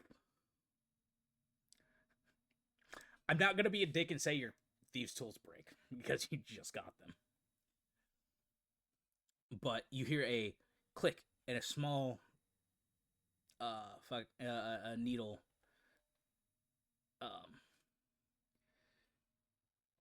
shoots out. Make a Constitution saving throw. That's not that one.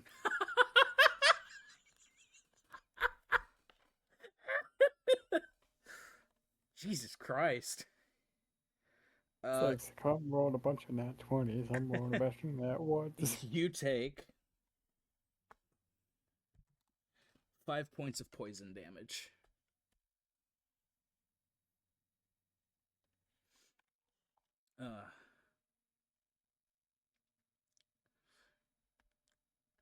He just makes a grimace and just, ooh, better luck next time. I'm still gonna buy the lockbox though. 20 Sure, gold, 20 my gold. friend. If you were into the more, less than smiled upon, I do have caltrops, snare wire, bell alarms, for keeping out the riffraff or catching them.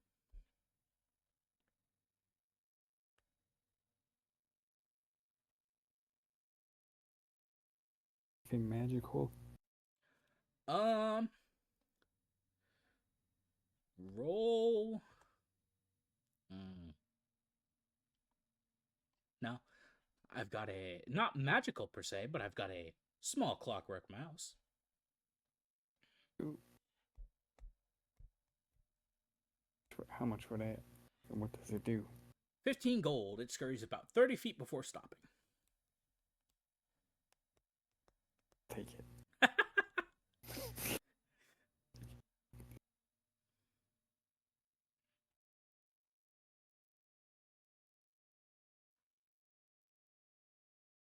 But I think that's all I'm gonna get. uh,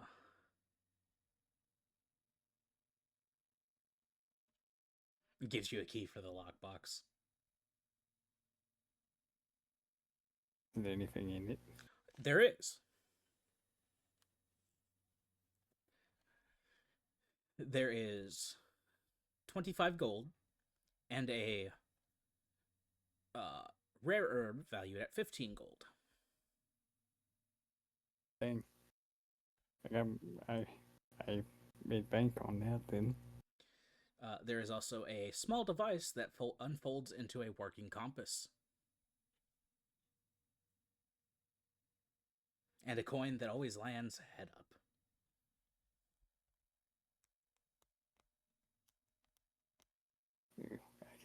I can do some things with that.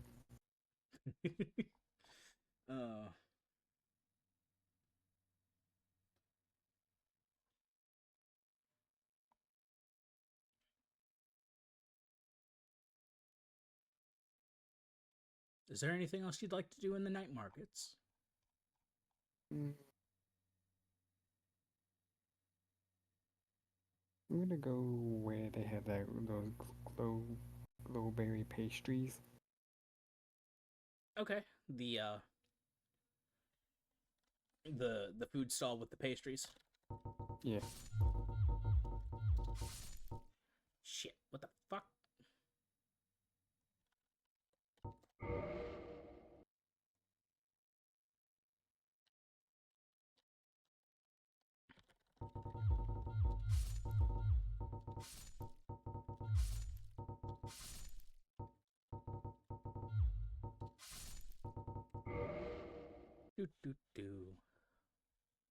It is positioned near the heart of the night markets, where the warm light of lanterns mingles with the ethereal glow of these pastries. The stall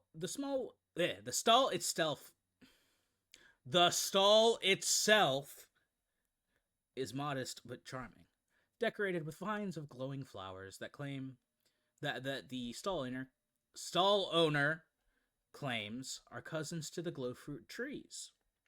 A painted wooden side reads Lumia's glow fruit delights, a bite of magic. The half-elven woman, who you assume is Lumia, is a cheerful and slightly eccentric half-elf. Short, curly copper hair and bright green eyes that shine with mischief. She wears a flower-dusted apron embroidered with glowing fruit patterns and a headscarf that barely contains her wild hair. Her hands are perpetually busy either kneading dough, decorating pastries, or handing out samples with an inviting smile.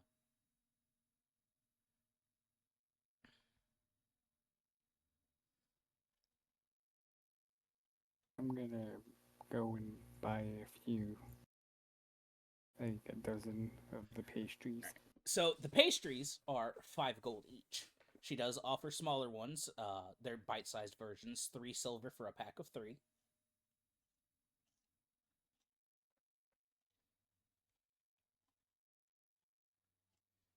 Whichever one you would. I'll buy like 6 of the full-size ones. You're gonna spend 30 gold on sweets. Yes. Jesus Christ. All right. So. There is also drink offered with this.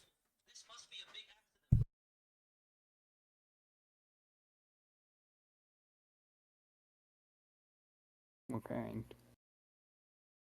All right. So the drink is glow fruit cider. It is a warmed spice drink brewed with glow fruit juice. It has a soothing effect. It is a gold per mug.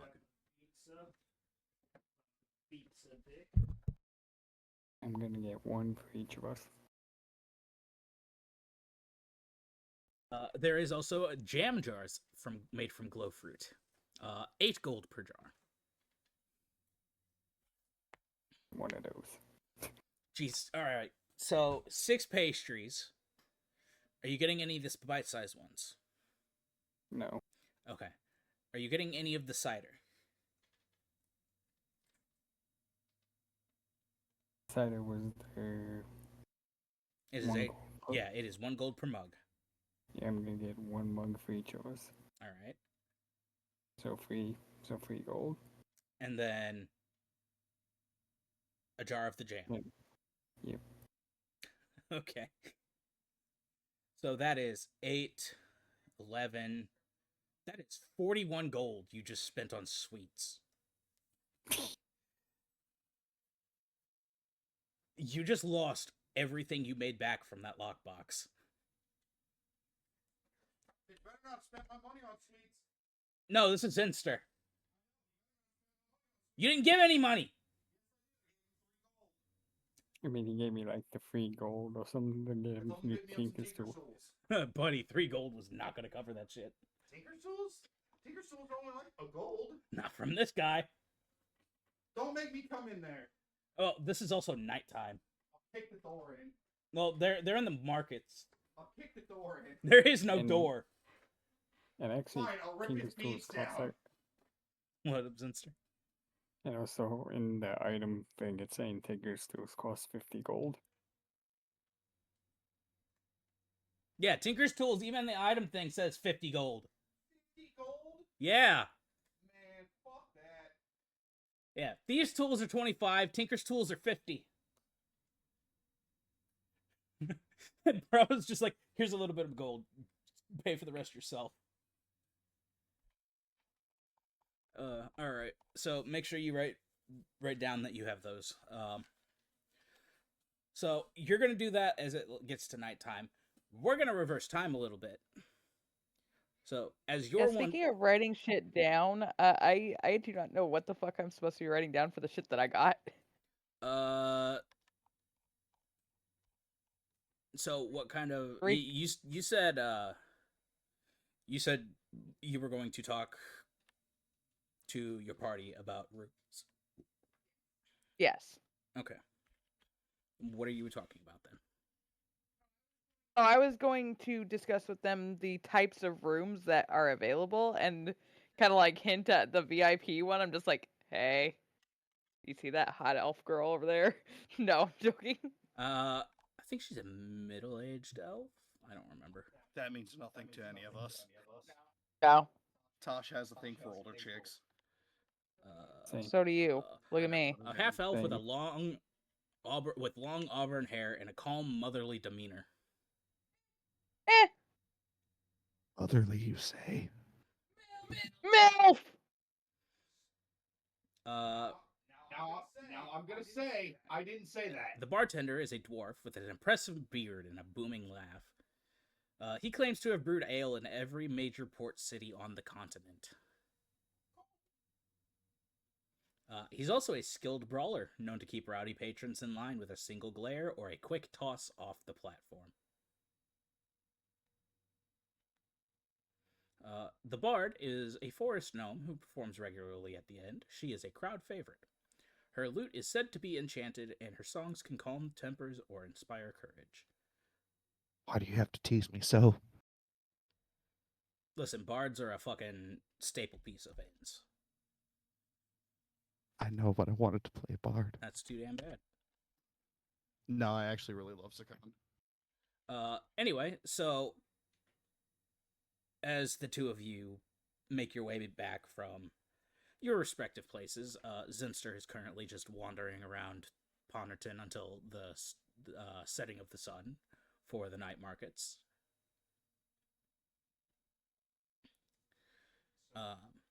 I will say you two run it into each other towards the bottom of the Sylvan Steps. So, Violet, find us any decent rooms? Well, I have several to offer actually. And she's gonna you were already here, so everyone was here. So I'm just gonna list off the different rooms and the different prices for it, and then kind of stop and be like, "There's also a VIP experience," Do you need me to go over them and again? list off. Yes, because I don't want to have to remind everyone what the It's fuck it is. 25 gold a night for that. No, I don't care about the price. I was talking about what's included. So, the hammock pods are just simple hammocks suspended between sturdy branches, open to the air but with magical insect repelling wards and rainproof covers. The standard rooms, cozy rooms with wooden walls, a comfortable bed, and a small writing desk. These rooms have enchanted shutters for privacy and climate control.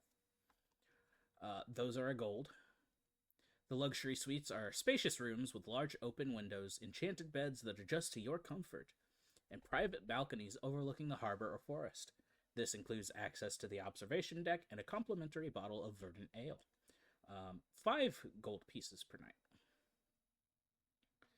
However, there is group lodging. Large shared room with multiple bunk style beds. They are enchanted to dampen noise for privacy, in case anyone's a light sleeper and someone wants to toss and turn all night. 3 silver pieces per person per night. I'm gonna be tossing, all right. You're gonna toss that salad. Maybe the dwarf guys. Then there is the VIP retreat. A private platform nestled higher in the trees with its own magical wards for the utmost security and comfort. Includes personal service from Thelina Greenbow herself, and meals tailored to your taste. That is 25 gold pieces per night. Yeah, I'm not gonna lie. Those couple weeks have been a bitch. So, we're gonna go for the big one. Fine with me. The luxury How or much the gold VIP? does everyone have? VIP. 25 gold a night. How long are we gonna be here? I mean, you do have something you have to do here. Yeah, fair enough.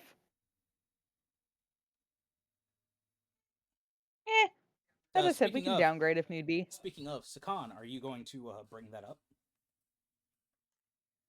Yeah. Are you gonna bring that up? So I was looking for some upgrades for us. Uh, and I will say, you roll a perception check, Violet. Okay. oh fuck, that's the wrong character.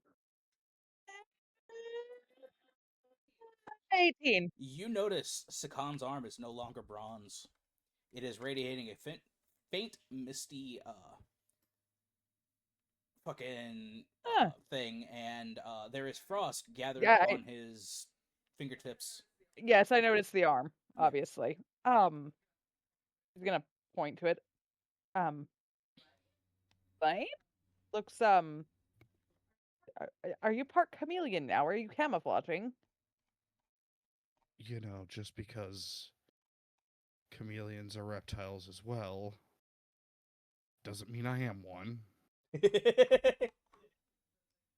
The camouflage though, that's not the same. That was bronze. Yes, and the lovely blacksmith fixed it. Or improved it. Actually looks nice. I will not let you shit talk Tyga's work. But at the same time, yes, it does look nice. I was about to say, who said I was shit talking? It looks nice. Take the goddamn compliment or pay for your own fucking room. I was going to offer to pay for all of them. I literally gave you 50 gold for the room, and I was going to shell out another 25 so we could all have a nice room for the night. Well, there's only one VIP Where's room. our fourth companion? Oh, fuck. Don't break your scissors right now. No. Come on, you can Josh. have it. No. I want this to be a fair fight. You know what? Give it to Zevos. Yeah. Yeah, Zevos. That's totally who I'm talking about. I'm tired. Zenster? I need to go to bed. Yes, I need to go to Yeah. bed. They're saying they're gonna give you the VIP room. Oh. Go have fun with the elf. I don't care. That'll be even more fun because elves don't really sleep that much either. Well, no, he does need to rest. He just doesn't sleep. Just let him have the room. That's even if he We'll take the wants it. 50 golden. Let Graves have the room. Probably not a good idea. Oh, he's not here. He gets a 5 gold room. He gets a hammock. I wouldn't do that. Hey, why don't you get the cat? It was scratching at the wall. Fuck off! Fuck off! I didn't hear fuck off. I heard fuck off. Fuck you. You know what I heard? My cock. All right. Zenster, Go to hell? Okay, got it. Do you want the VIP room? To be honest, I don't really care. I'm very indecisive, so I'm about to just assign it to one of you. All right, Sakan.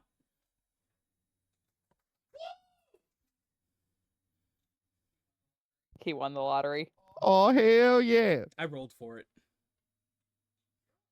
Did you roll a D4? Yep. I would have laughed my ass off if it landed on fucking Graves.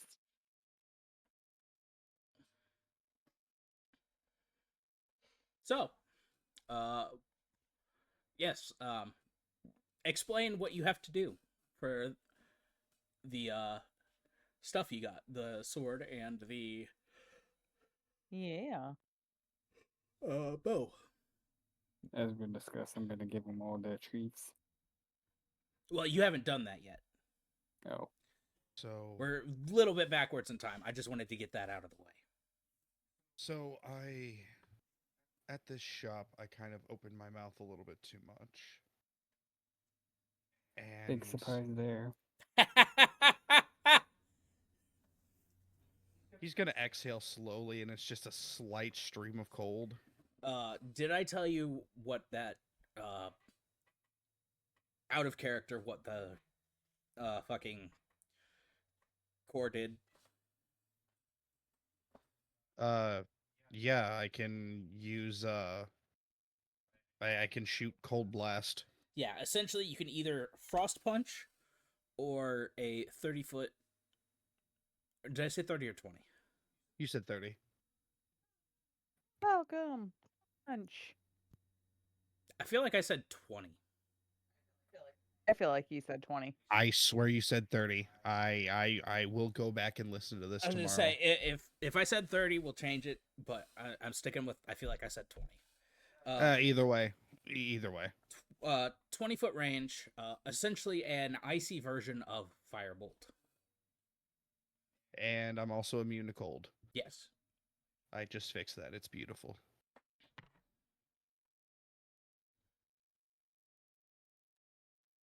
Anyway, sorry, I wanted to get that out of the way. I opened my mouth a little bit too much. Big surprise there. And I thought they were going to be cheaper, but now I kind of owe this lady a favor. And I have to go to the Feywilds to do it. I know. I've always wanted an excuse to go there. I'm up for it.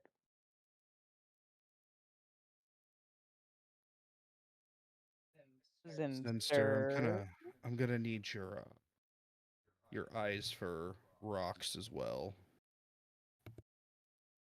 Hi, Captain. I'll give you the piece of void flow stone that I have if you want. Add more to your bomb.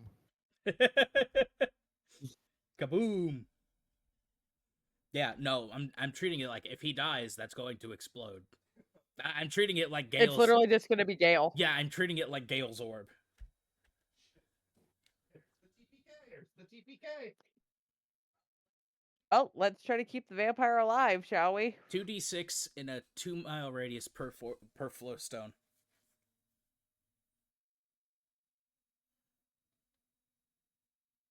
me, we need to pick up like the planes shift spell. Get the fuck out of Dodge while I blow up.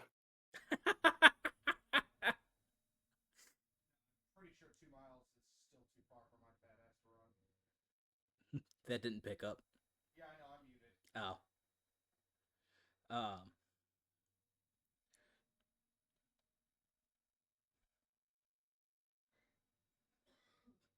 So, Zinster, did you respond to what he said?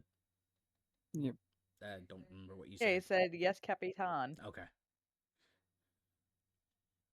So, what would you like to do now?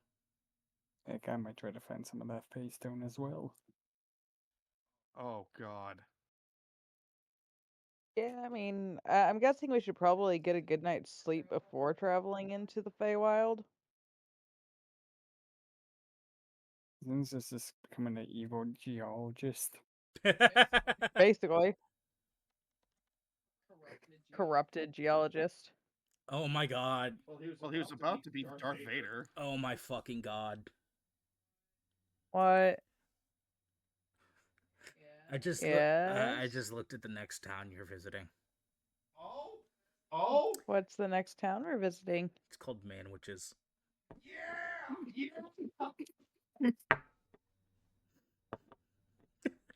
Let's fucking go, boys! Can I please scream my man witch? Begging you. When we get there, maybe. I'll just get there and get fucking possessed. My man witch! Witches! Oh god.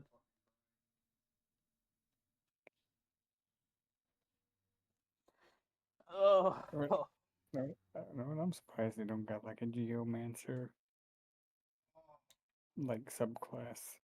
We were actually hoping for a Geomancer class in Final Fantasy XIV. I can make a subclass that deals with that for fucking probably wizard or sorcerer. Earth and Soul Sorcerer. What are you going on about? That would be the subclass name, Earth and Soul Sorcerer. We'll see. Or literally Geomancy, for wizard, obviously. Oh. So is the plan to just chill out till long rest time and then do the Feywild shit? Ye. Yeah, we Right. must. I'm gonna send my clockwork mouse towards the pilot. Okay. The what? I did hear everything. I swear to God, as soon no, as he you sees watch a as fucking you watch as mouse, you watch as he sets down this clockwork mouse and it just scurries about 30 feet towards you. where does that land in front of her? Like how many feet? Like directly? I would say you two. Do you move back to do this, Sinster? Like a few feet back. But All right. So it goes between your legs and a good 10 feet behind you. She's gonna go pick the damn thing up and be like, "What the fuck is this?" and I found at the market.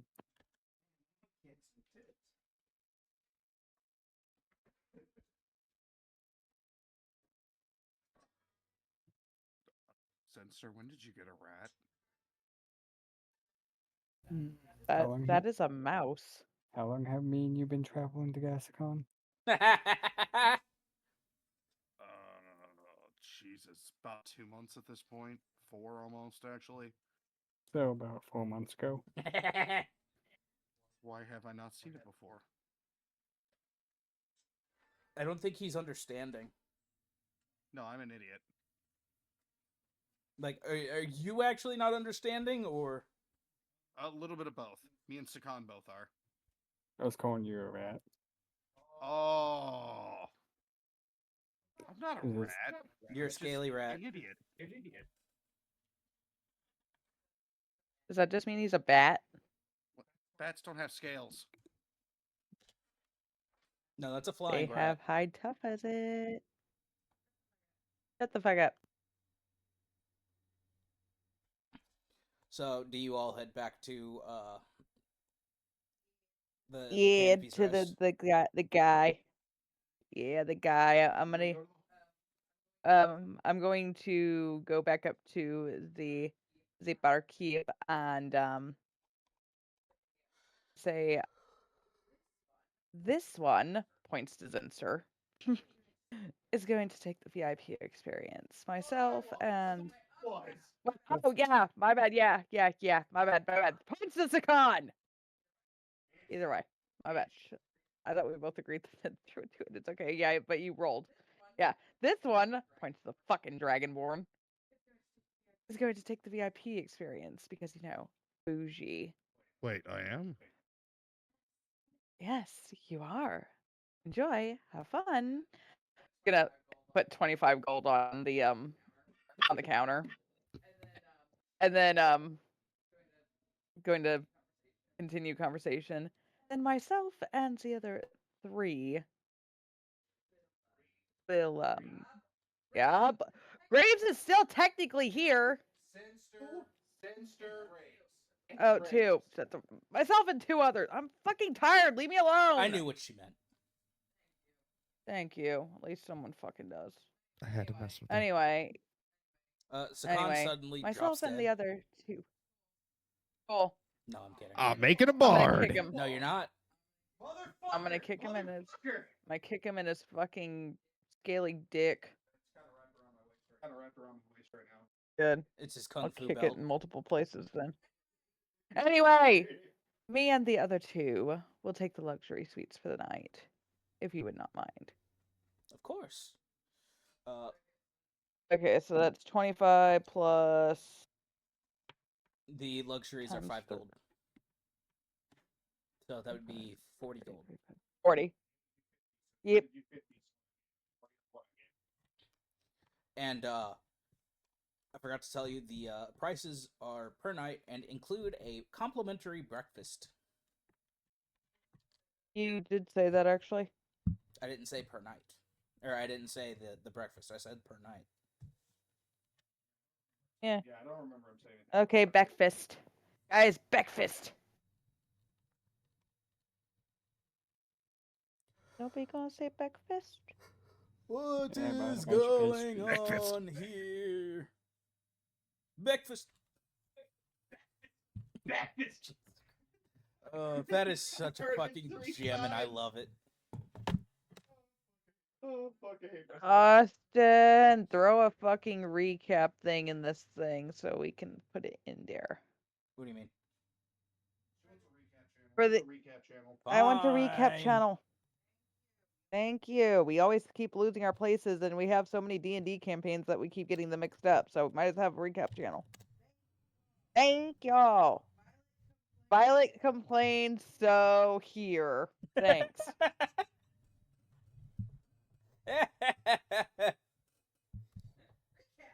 Recaps. All right. Yeah, I'll end it as you guys go for your long rest. Okay.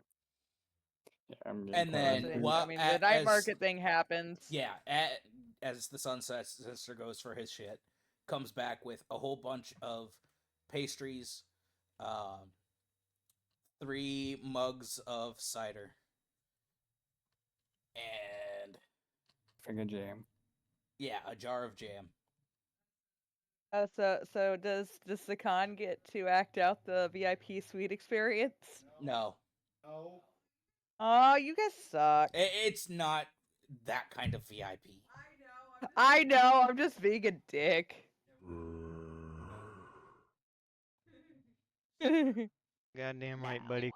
I will not be paying for this. Jesus Christ. All right, I'm ending recording. Okay.